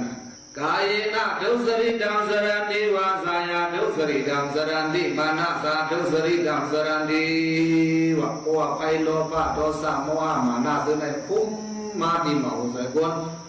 เพราะว่าดีมาหุสายกุลนั้นโลภะอย่างมากโทสะอย่างมากโมหะอย่างมากมานะอย่างมากมัจฉริยะอย่างมากอิสสาอย่างมากพวกนั้นสกิเลสสารลงนั้นพวกเขามาพ้องทางดีมาหุสายกุลนั้นนำบ่มีทัตระพดปันมันบ่ได้พดตระอากุศลของเสนั้นนำมาเนี่ยตรงเมืองกวนก็ผูกพรมาผู้ละก็เดินมาคนสนก็เดินมาคนแบบคนเลี้ยงกันก็เดินมาคนขายกันได้ก็เดินมาเฮ็ดซั่นน่ะย้อนนั้นแหละจำมานั้นสองถึงนี้ให้มันเฮืองอ่ะกึ่งนี้ให้มันเฮืองเนาะให้มันเฮืองแหน่เอาป้าหลงเต็ดคำนี่แหละตาไม่เหลือเข่งพระบอกกันนั้นก็ได้กลุ่มนะตาผู้จำมาอันพระเป็นเจ้าโหไว้ซะนั้นโอ้เดี๋ยวว่าให้มันเฮืองไหนบ่ได้แต่ไล่เฮ็ดปากโพตระซะไหนสิแหละเอาสิทธิ์สินสายตีหมอผู้ใส่คนเมืองเขากันสังเด็กแค่เนี่ยพวกบางกาเห็นปากมันแค่เสด็จเด็ดข้ามเห็นตั้งไว้หรือเข่งพระไอ้กางคำมาคู่ไว้ตั้งกางมาคู่ไว้ตั้งมองกันนั้นไม่ได้อำไรวะโซเดียอำไรวะศาสนาเฮือนอำไรวะตระเฮือนตระอำว่ามันเฮือนในพระเป็นเราได้ปันดังใครใส่ว่าซึ่งเมื่อไงนั่นภาษาโซเดียธรรมะเปกันเนอิสินำเดซัมวะพวกใครจะมาเฮือนเปลืองแรงบ่ได้ถึงเท่าไรคอกันน่ะเท่าไรเฮ็ดให้มันเฮือนเปลืองสายบ่นั้นดูใส่ตื้อได้น่ะสิเฮ็ดบ่ดูเฮ็ดกันไหนวะย้อนนั่นแหละคำไหนเฮาว่าเสียดาฟังกันท่องเบตระลองอันชื่อว่าโคสุนโดนี่แหละเพราะว่าโคสุนโดในก็ตะเกาเขาก็เต็มมีหังผ่าทางมันยาวโคสุนโดบ่ได้เมื่อเดี๋ยวเฮาว่าอ่อนกันมันนำแล้ววงทำลงได้สิท่องดาราหลับดาราลงที่ไหนแต่เขาต้องมีโคสุนโดมาเนี่ยมีแค่กินเขาอันไว้ที่ลองแค่เป็นมาได้ก็ย่อต้องไม่เดือดร้อนมันเถอะอันนั้นเป็นโคสุนโดโคสุนโดป้ามาผ่าหางมันมีผ่าหางมันนำเอเดี๋ยวโคสุนโดอันมาได้ก็ซ้ำดูไว้นั่นก็นิ่มเป็นเครื่องลงตาไว้ก็เลยสั่งเครื่องยิบดาวตีก็เลยสั่งกูอันกูเมียวตาเด็กกินเตยำเตนุ่งเตไว้เตกว่าเตไปตั้งหมดทั้งสิ่งลูกโคสุนโดบนหัวเราว่ามีโคสุนโดนั่นไหลเป็นอันมากว่ามีโคสุนโดซ้ำเป็นสังวาเป็นก้นย้อนว่าเพราะว่าก่อนมาเห็นมาเอาว่าไหนปังอินคำอย่างอินขาเพราะว่าไหนมาไหนท้องแข็งในว่าความเขานั่นแข็งแล้วย้อนเบอว่าผ่านในมันแข็งแล้วแล้วเขาหลวงนี้ลงมาลงนี้โคสุนโดเพราะเขามีโคสุนโดว่าไหนถึงที่ไรแต่เนื้อย้อนไปนั่นน้ำไม่เตะว่ากันเดี๋ยวเพ พอเปิ่นปันมาใครจะดำดอกเปิ่นเองเก่าย้อนนั้นแหละโคสมดูแล้วแต่เป็นคือก่อนดูให้มันมีอ่ะนั่นคือเพราะว่าสะกอเต็มเป็นคนย้อนกว่านะอันเฮาดีโกอยู่แต่วาเนี่ยผ่านในก็ดีโกไว้มาก็สองดีโกผ่านน่ะดีโกพระเดียนเจ้าได้ก็ลาบนั่นคือเต็มผ่านนั้นก็ได้เต็มอุทานะสัมปดาอาริกาสัมปดาเนี่ยให้เต็มส่วนอุทานะเนี่ยให้คัดสายเฮ็ดหาเนี่ยก็พระเดียนเจ้าปัญญาให้เสวยอาริกาสัมปดาอันไรไม้เอาจะจัดให้เปิดปากเกียรติให้กันอย่าไปให้มันดูหายไว้กว่านั้นก็พระเดียนเจ้าปัญญาให้เสวยการมักมีเนี่ยพระเดียนเจ้าก็หันดีย้อนนั้นแหละโคสมดูเนี่ยเป็นรองอยู่ไว้เตวะอันนี้เป็นลานั่นเดียวโลกินก็โลโคสมดูโลนุ่งก็โลโคสมดูโลกว่าโลไปมากกว่าโลเป็นโคสมดูอย่างว่าสามารถเลยยิงออกโคกันเลยกว่าว่าไหนสองโจทย์ใช่หรือเพื่อนก็บอกให้ฝันเอาเต็มๆเนาะอ่านหนักกันเลยแหละจำปันเลยลีน่าล่าเลยเพื่อนปันกับว่าอย่างมาบอกมาแล้วเนี่ยเวลาพอเดี๋ยวว่าให้จึงสารเสด็จปันได้ก่อนจะยินโคกว่าทั้งนั้นทั้งในกำรู้ยินรถกำรู้ยินกำรู้บ่เนี่ยมันแคบย้อนนั้นแหละแต่เลยมีโคส่วนตัวเพราะมีโคส่วนตัวก็อะไรสิในนาเล็กการน้อยซึ่งความเมื่อไงนั่นพระเดียนเจ้าบอกว่าเป็นผู้มาลงอนาถริกิกาเนี่ยเป็นตะกาเจ้าพระเดียนเจ้าสกอดมาพระเป็นเจ้าเป็นพระมายาเพราะเนี่ยเข้าเมืองเสาเที่ยวเนี่ยเพราะผู้มาลงเพราะในนับอย่างพระเป็นเจ้าเสียถ่อมตราว่าถ่อมตราของนิดาหุ่นด้านความบาปและศาสนาเตวากันเดียวเป็นสั้นโซดาบันบาสังเกตเจ้าอยู่ดับพระเป็นเจ้าลำหนึ่งเจ้าเสดาวันนากำนำความขันผู้ว่าเจ้าเสดาวันเนี่ยเจ้าหลังนั้นเป็นมันอยู่ไว้เพราะว่ามันอยู่ไว้ขนาดยาวเลยวันยาวพระเป็นเจ้าเมื่อมีที่เจ้าเสดาวันนั้นมันอยู่ไว้นั่นเพราะไหนถึง1 วัน 2 บอกเมื่อเจ้ากาเสว่าหลายบอกว่า2 บอกแต่การพี่น้องตาคิดเล่นมาเจ้านึกว่าหลายบอกเขาพี่เขาได้ขอว่าปองเงิน5 ปองเขาว่ามาปองในเจ้านั้นเจ้านั้นบอกว่าใครมาไก่มาแล้วก็เลยเขาสั่งจะได้ร่วมด้วยแถบปืนมันอีหลอนก้อนหนึ่งกูหมักหลวงก้อนนั้นเพราะว่ามันมือเกี่ยวไหนก็สุดท้าหาขามือป่องมือลายเนี่ยมีสิบอป้าคนดูคนดังมือแต่เสียวอ่ะเขาคัดสรรเหตุการณ์ด่านหน้าผู้สวนให้มันเป็นอาเซนกากลางแบบนี้นั่นด่านหน้าด้านดูว่าในคุกอะไรจังดูคุกอะไรก็ปล่อยมือเขาก็เวลาเนี่ยไม่เจอเจ้านั้นคัดสรรเหตุมันเป็นอาเซนกาคัดสรรเหตุมันเป็นตั้งอย่างเพราะว่ามือเกี่ยวมาในก็เมื่อหนึ่งดูป้าตั้งดูเสร็จมือเนี่ยว่าการนั้นก็ตั้งกินนั้นถึงจะพระเป็นเจ้าพอเจ้ายาพอเจ้าสาวพอเจ้าการนั้นเนี่ยเอามือเนี่ยดูไปให้ไหนผู้มากโลอันดาเป็นก็นั่นพวกพระเป็นเจ้ามีอยู่ที่เกี่ยวมันดูไว้นั่นมันเบอร์ว่าเกี่ยววันหลายบอกว่า2 บอกเขาได้แต่ว่า2 บอกวัน1 เดือน 2 บอกได้มีคัดแต่หอฟังเนาะเดือนม้วนเห็นบอก1 เดือนรับเห็นบอก1เพราะว่านั้นมากว่าจำได้ว่ามุนเจ้าเขาได้ชุกซ้อมวันศีลไว้ค่ะจำได้วันไหนหรอยาวันสั่งตัวเองเมื่อวันนั้นไหนเขาวันไหนเขาวายแหละมือมันเมื่อเกี่ยวบอก1นั่นพระเป็นสอบปัญญาไข่แต่มันกาลีนากายังกาลีนากาลังสมัยนาสมัยมวะเมื่อพวกของมันมีสิมันว่าได้แต่กล่าวว่ามันสร้างปัญญากัดเย็นอยู่เป็นมือเป็นปอปัญญากัดเย็นเสื่อหรือว่าเป็นมือเป็นปอสิ่งพวกของเนี่ยพระเดือดร้อนโหดร้ายเนี่ยตีหนึ่งเลยตีหนึ่งมันบอกเหมือนกันดีๆกรณีนั้นอังกุรานิกายนั้นก็นั่งกับกรณีนั้นสัมมาอะไรเนี่ยอาทิกังกลูปมากามสิ่งพวกของอันว่าเนี่ยอาทิกังกลูปมาเหมือนกันดังเนื้อดูว่าเป็นปอดเว้ยว่ากาใครเป็นคำบริเงินบริสัมบริยว่าเหมือนเนื้อซับดูว่ามองกันนั่นเว้ยว่ากรณีนั้นสัมวาซึ่งนั้นบอกว่าเพราะหันดีสิ่งพวกของถือดีกว่านั้นก็เพิ่มมาลงมือสู้แก่สาวดีเจ้านั้นพระเป็นสาวานังมันกาลีนากาลังสมัยนาสมัยเป็นปอกเป็นมือได้เพราะมันปันดังกัดเย็นใจอยู่สุขังสนิทนั่นนะ กาเลนะกาลังสมัยนะสมัยอย่างไรมันปันดังกัดยันใจเป็นเบอร์เป็นปอกปันหลายข้อละเนี่ยปัน4 ข้อหลายข้อวะ4 ข้อข้อที่1อาทิสุขะโยมมามีอันว่าเนี่ยเขามีอะไรก็ใส่เกี่ยวไว้ว่าสองใส่เนี่ยไปเอาเขาแต่เขาเสื้อมีกาว่าอินเลยใส่กาอินเลยกาตรงนั้นเนี่ยต้องใส่อุ่นนะใส่อุ่นไว้เนี่ยในนาเด็กเขาปากเกเข้าเกี่ยวกับมันก็สั่งถูกยาวหรือปากลงไปก็ง่ายใส่ยาวเนี่ยนี่ใส่เสื้ออุ่นใส่ไว้ก็ได้มีคำลงเลยก้ม3 ตัวเนี่ยก็ใส่กี่ซ้อมคำลงซ้อมนั้นตั้งก้ม3 ตัวเอามีแก้มก็ใส่เกี่ยวซ้อมแก้มหรือเนี่ยว่าอาทิสุขะ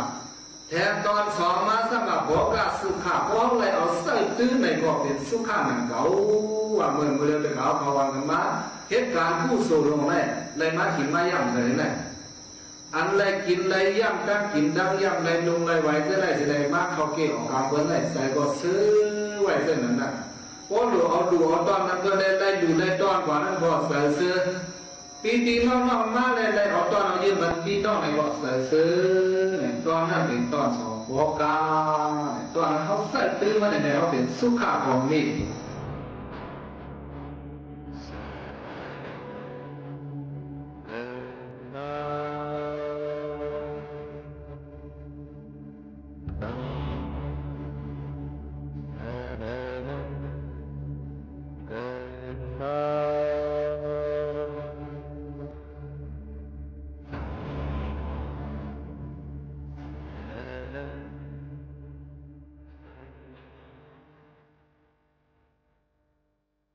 ธรรมดาในก็เล่งยินถ่อมกว่าเนี่ยค่ะโคสุนโตเนี่ยค่ะเจ้านันตาวุนสาเขาหมอกลาดนี่ไว้ห่อไว้พันให้เขาหาพี่น้องเล่งยินถ่อมกันกูก็กูก้นกูปานกูเส้นถ่อมเลยกูก็อำเลยแจกเพว่าก็นั่นก็ไหนอำเลยแจกเพว่าหรือเลยเป็นลูกอ่อนหาก้นหลวงว่าเสื้อหนังไหนค่ะป้อเฮาค่ะเป็นก้นคือย้ำพุทธภาษาอยู่ในซึ้งกดสืบยินถ่อมกันเลยกูก็กูก้นเหมือนกันนะคะเฮาค่ะขึ้นเตสืบยินถ่อมด้วยเที่ยงเอามาปันพี่น้องๆเขาในวันเมื่อไหร่เตเป็นลองสังไปสืบยินถ่อมด้วยค่ะนะสืบยินถ่อมด้วยค่ะ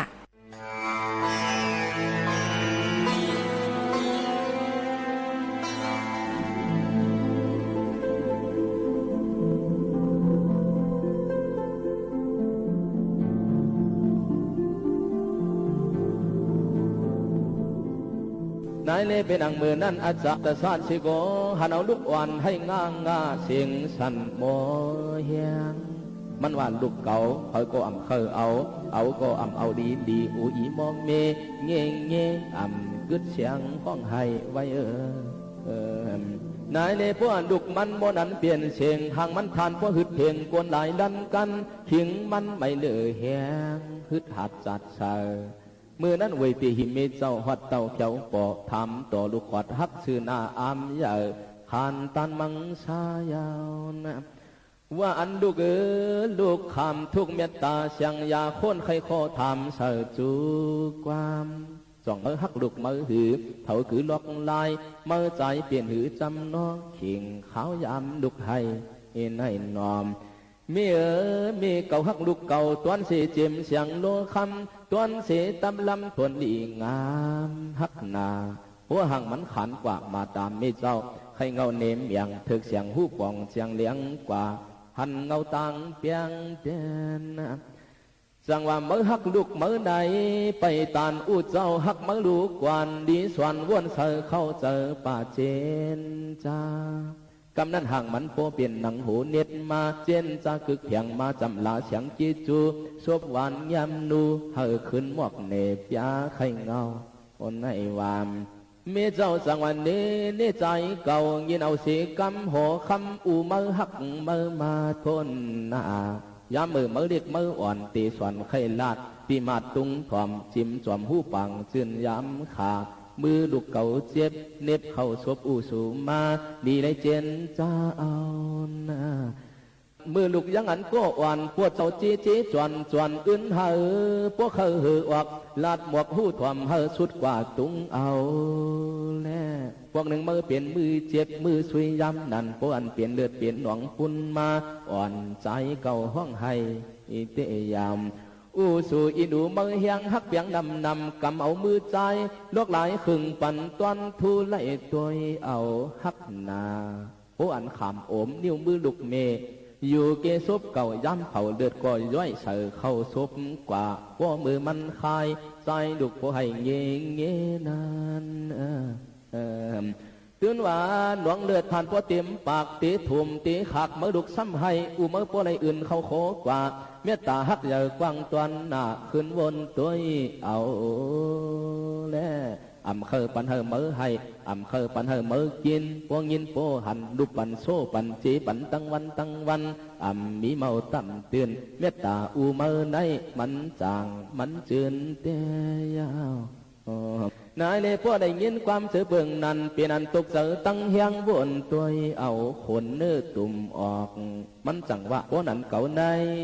ในอำกึ่งนิกจากอูเจ้าวนเข้าเจอฟองขึ้นเนียดหาผ่องมั่นเอียนเลียนอันหมวกรถจึกปันไว้นายว่าหัวเลียนวัดเจ้าทองถึงปวงคุบไว้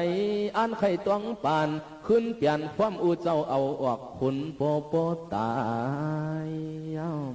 ถือไล่ตันขึ้นลามังอาโปอันปวดเจอไว้มือขาดตั้งลายไทยจัดเตยามก้อยเลยต่างอันผิดเจอผือตั้งเหมือนคิงเฮาไล่เอาอูเฮาตายเชียงกามซ้ำขึ้นให้เขาอืดเอาเมามากให้ว่าเมาถาดเอาน้ำตาหยาดได้เมาง่ายขึ้นขามเป็นลองขี่ขึ้นพอหูตัวก็ตกเลื่อนยาวในจังว่าอาจารย์ตศาสตร์ไขลาขึงสวงเอาอู้คำทวงเย้าเสียงสากสุดกามขึ้นในพิษเจอ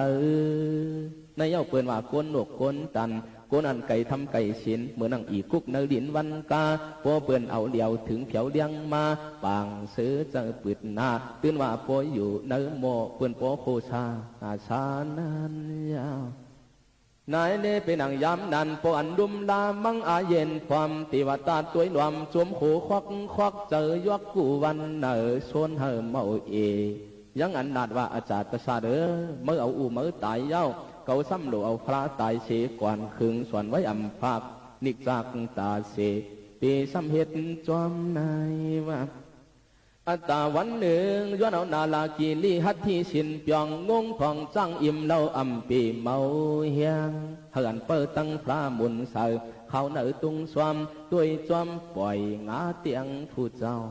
ในยามอาจารย์ตศาสตร์ก็หวังปันขึ้นอันปืนเนกวนเมืองเมื่อยามผ้าเสลียงจืนจางตะไคว้ปล่อยตั้งจ้างหลวงเมาเหล่ากาจือกวนหลุมแน่กวนเท่าปีเข้าเนื้อขวางอันที่ตั้งเปียงปีเข้าเนื้อเวียงนายว่ามือนั้นกวนเจอปรนำผู้เมือกวัดเสือกเจ้าสาตัวใหญ่จ้างขึงมังตวนต่างอันห้อยโซลงเพราะว่าอาคารจำถึงขับขึงเอาเหล้าเทียมปันซบหูกินเหย้าก็อันเมามูอาปากกากซบกงยองมาไว้ยามผู้อันเพียทางหนึ่งตัวควันหัวลึดหือกึดอันเหียนเวียนตินปั๊มเจเมียวกาตั้งลงโลดดาบก้นเจ้าติวตัดก็ไว้จังเรียกใหญ่ก้นก็อำฮัดเผียวเสือตั้งกว้างอำฮัดไปย่างสีหวามอ่อนถ่วมหูตื่นผ่านกูหยาบเพอก็เมียใบเพอมันยาวนี่เพื่อนก็อ่อนกันต่างลาดพระเปลี่ยนเจ้าเมียดกุงเยอกูได้ยาเสือจังหยวงเล่าอายสับมาตัว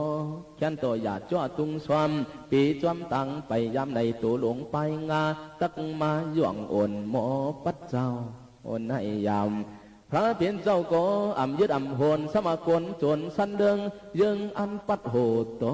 อ่ำพานอ่ำตีนเจ้าก็อ่อนเอายานสังขาจ้อกว่าตุงเขาวัดเต้าเพียวเสืออันสวดจังใหญ่หูปองปึงขัดเจือนโมหูตังทำนายเลยเป็นอังมือนั่นอันเป็นนาลากีลีฮัตที่สินเปียงโคกองจังขุนเดียนเฮียงปืนอาลาตาจื้อตอมเข้าย้องเขาเย่เขาตั้งนำตีนปั๊มงงทวงเจมสวงเขาเสียบเหลือเขาเอาเจมอ่องตากถูเอาส่วนทางหน้าเฮือนหน้าเย่ตั้งนำเจเรียกท้ายาเย็บเปียดเตยามพวงงงสวยตีนปั๊มเมื่ออันตักจำมุนสงพระเจือนจวมมาอย่าหันเจ้าลายป้ามุงกว่า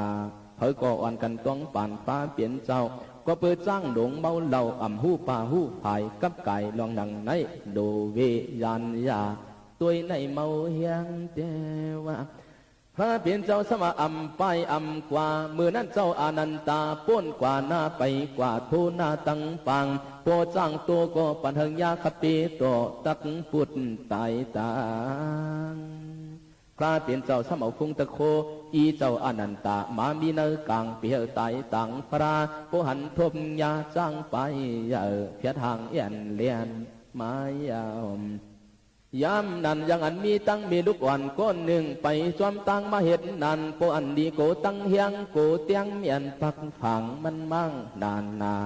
จ้างก่อนล้ำจอมมีลูกอ่อนกว่าอาตามือนั้นพระเพียนเจ้าจังได้เอาตั้งสร้างจันเมตตาว่าจะห้องปากลาดเนกว่าจูจ้างตัวไปยาวเนาะ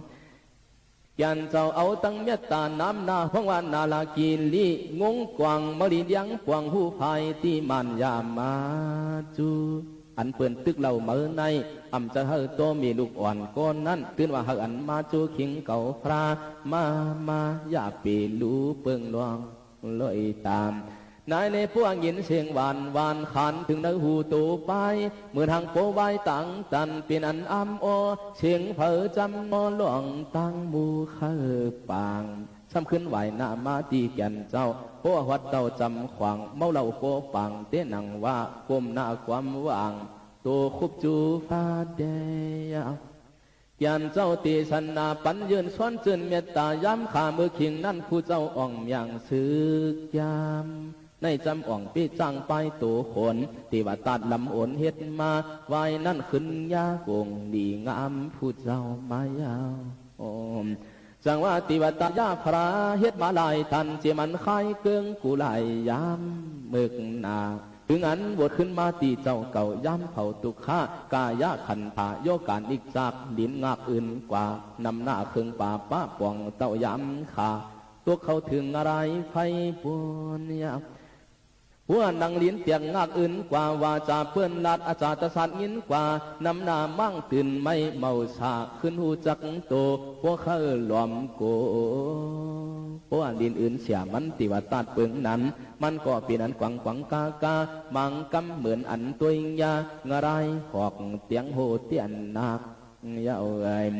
ทานพวกขืนพึงเสียงเหล่าพระสมโหตราอินลูอำจังตาหันพักตูตั้งมือตีเชิญโนนิปานจังว่าก้นเอาปวมีตายใน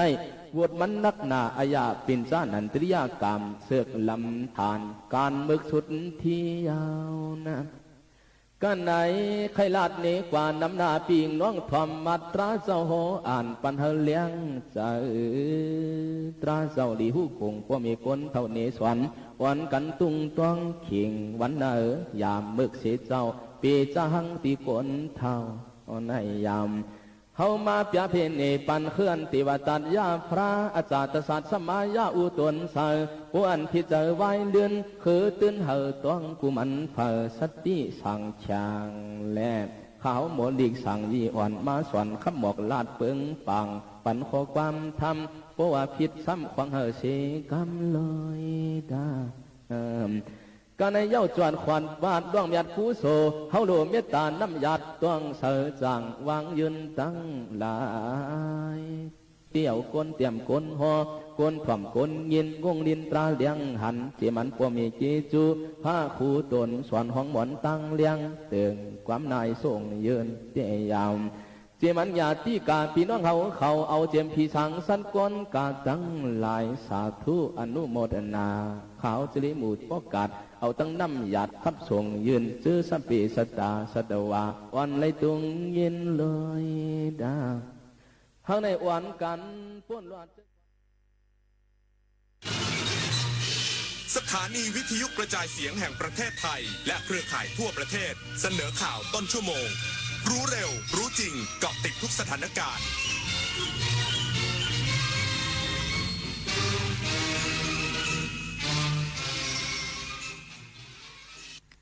รับฟังข่าวต้นชั่วโมง 23 นาฬิกากับยุทธพรบานเย็นครับหน่วยบริหารและจัดการทุนด้านการพัฒนาระดับพื้นที่ขยายผลโมเดลแก้จนด้วยองค์ความรู้ด้านวิทยาศาสตร์อีกสักครู่กลับมาติดตามรายละเอียดครับฟ้าสลัวมัวแสงระวีส่องนกหยุดร้องวังเวงให้เงียบเหงา มองฟ้าวันนี้เป็นสีเทาอกประชาหมองเศร้าระทมสวงด้วยพระราชธิดาพระองค์ใหญ่เสด็จคันไลสู่แดนสวงเสียงร่ำไห้สะท้อนสถานสวงพระเป็นดั่งดวงใจไทยประชาขอเชิญร่วมงานเฉลิมพระเกียรติพระบาทสมเด็จพระเจ้าอยู่หัวเนื่องในโอกาสวันเฉลิมพระชนมพรรษา 28 กรกฎาคม 2569 ในงานสายน้ำแห่งชีวิตใต้ร่มพระบารมีสืบสานวิถีรัตนโกสินทร์ร่วมพิธีจุดเทียนถวายพระพรชัยมงคลพร้อมทั้งกิจกรรมอื่นๆอีกมากมายในวันที่ 24-26 กรกฎาคมนี้ณสวนสาธารณะป้อมมหาการเขตพระนครมาร่วมสัมผัสเสน่ห์วิถีไทยไปพร้อมกันคุณอาจได้รับสายจากคนแปลกหน้าที่รู้ชื่อรู้ที่อยู่รู้ว่าคุณเคยสั่งสินค้าอะไรแต่อย่าเพิ่งเชื่อเพราะมิจฉาชีพอาจนำข้อมูลเหล่านั้นมาใช้หลอกบอกจะเคลมสินค้าให้หากไม่แน่ใจโปรดวางสายแล้วตรวจสอบข้อมูลกับบริษัทเท่านั้นตั้งสติทุกครั้งเมื่อรับสายไม่กดลิงก์ไม่บอกรหัส OTP ไม่ติดตั้งแอปตามคำสั่งรู้เท่าทันมิจฉาชีพป้องกันภัยไซเบอร์ถนนดนตรีไลฟ์เดือนสิงหาคมมิตรภาพผูกดวงใจกอดคอกันร้องเพลงอำลาถนนดนตรีไลฟ์กับมาลีหัวหน้าวันพฤหัสบดีที่ 6 สิงหาคม 2569 เวลา 18 นาฬิกาณห้องออดิทอเรียมอาคารศูนย์ปฏิบัติการสื่อใหม่กรมประชาสัมพันธ์ถนนวิภาวดีรังสิตดินแดงกรุงเทพมหานครติดต่อเข้าชมโดยไม่เสียค่าใช้จ่ายได้ที่ Facebook ถนนดนตรีเรายังเป็นนักเดินทาง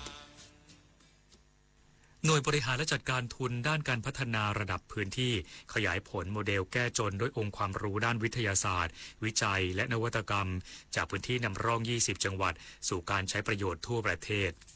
นายยศชนันท์วงศ์สวัสดิ์รองนายกรัฐมนตรีและรัฐมนตรีว่าการกระทรวงการอุดมศึกษาวิทยาศาสตร์วิจัยและนวัตกรรมหรืออว.กล่าวถึงภาพรวมติดตามผลการดำเนินงานวิจัยแก้ปัญหาความยากจนและลดความเหลื่อมล้ำภายใต้การสนับสนุนของหน่วยบริหารและจัดการทุนด้านการพัฒนาระดับพื้นที่หรือบพท.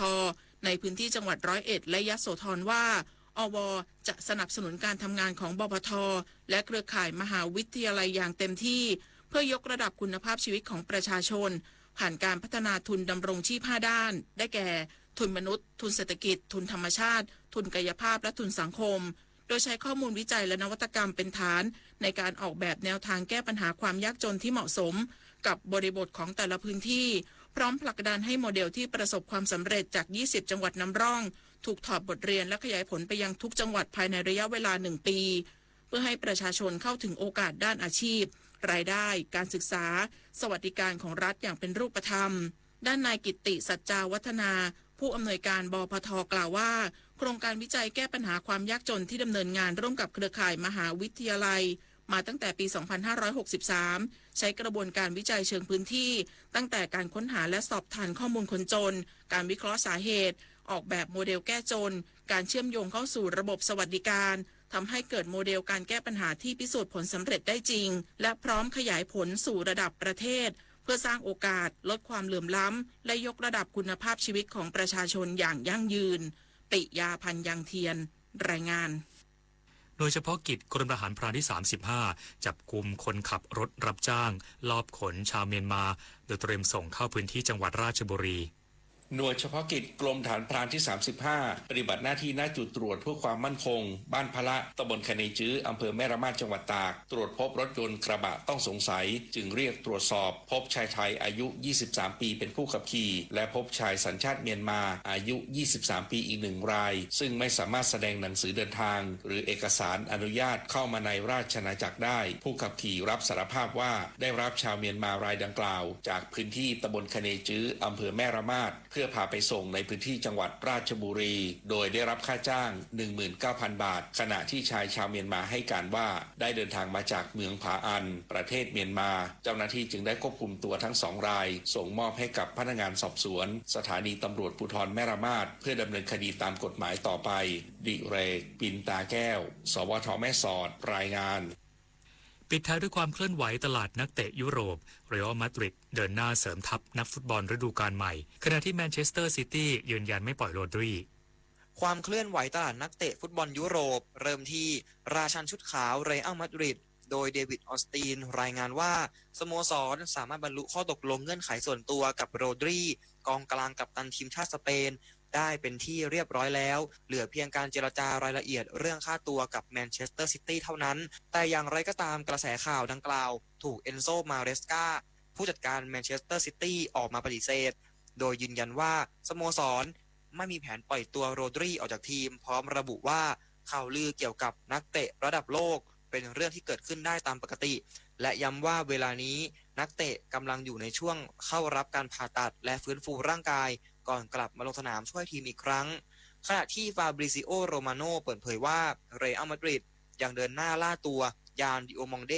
ปีกทีมชาติโกติวัวอย่างต่อเนื่องหลังตกลงเงื่อนไขส่วนตัวกับนักเตะได้แล้วเหลือเพียงการเจรจาค่าตัวกับต้นสังกัดแอร์แบร์ไรซิกเพื่อปิดดีลอย่างเป็นทางการ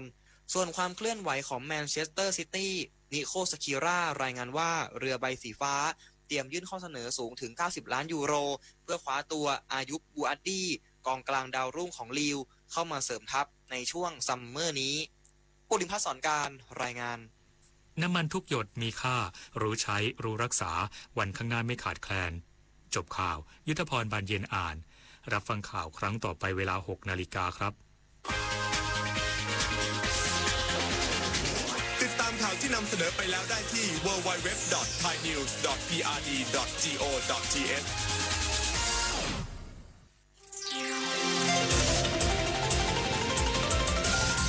วิทยุแห่งประเทศไทยให้ความรู้คู่ความสุข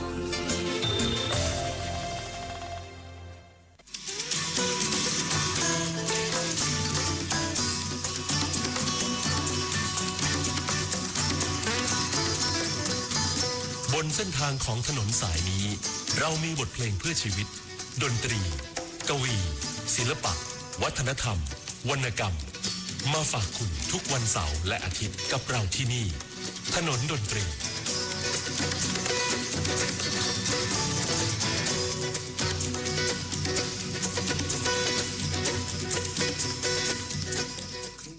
ถนนดนตรีไลฟ์เดือนสิงหาคมมิตรภาพผูกดวงใจกอดคอกันร้องเพลงอำลาถนนดนตรีไลฟ์กับมาลีหัวหน้าวันพฤหัสบดีที่ 6 สิงหาคม 2569 เวลา 18 นาฬิกาณห้องออดิทอเรียมอาคารศูนย์ปฏิบัติการสื่อใหม่กรมประชาสัมพันธ์ถนนวิภาวดีรังสิตดินแดงกรุงเทพมหานครติดต่อเข้าชมโดยไม่เสียค่าใช้จ่ายได้ที่ Facebook ถนนดนตรีเรายังเป็นนักเดินทางคนเพื่อชีวิตใกล้ชิดกันยิ่งขึ้นมาเป็นเพื่อนกันในไลน์ Open Chat ถนนดนตรี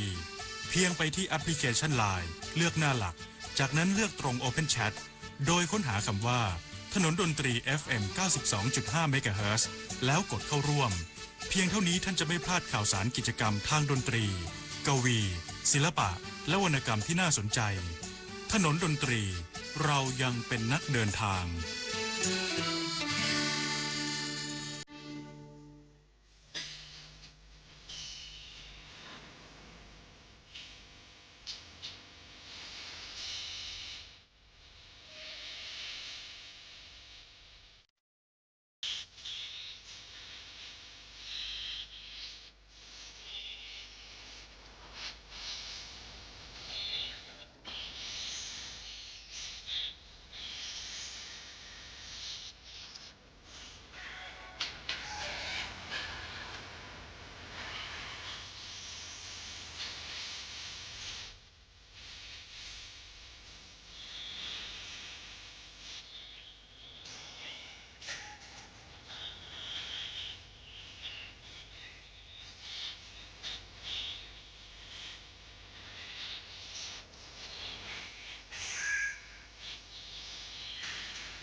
กลับเข้ามาชั่วโมงสุดท้ายของ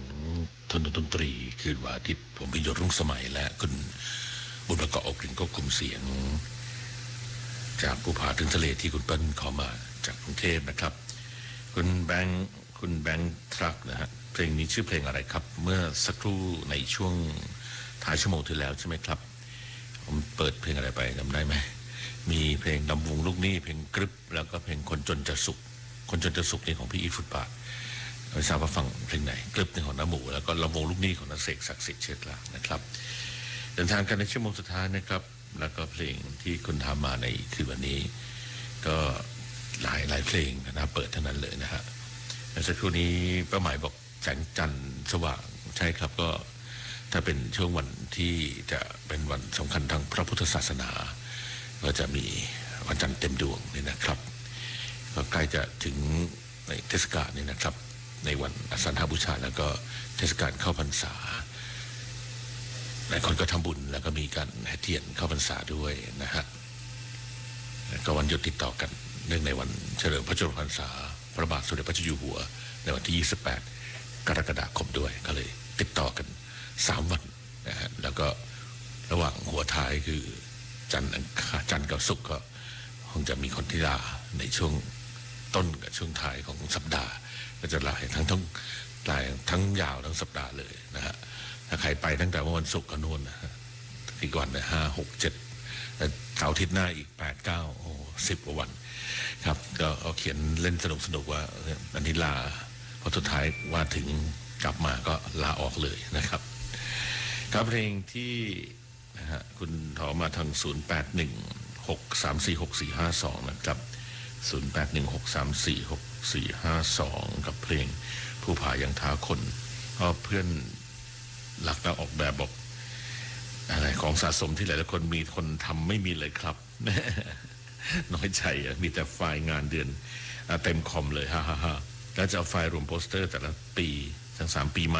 จะส่งไฟล์ให้ใช้ภาพจากไลน์ไม่ได้นะไม่คมชัดเดี๋ยวให้ได้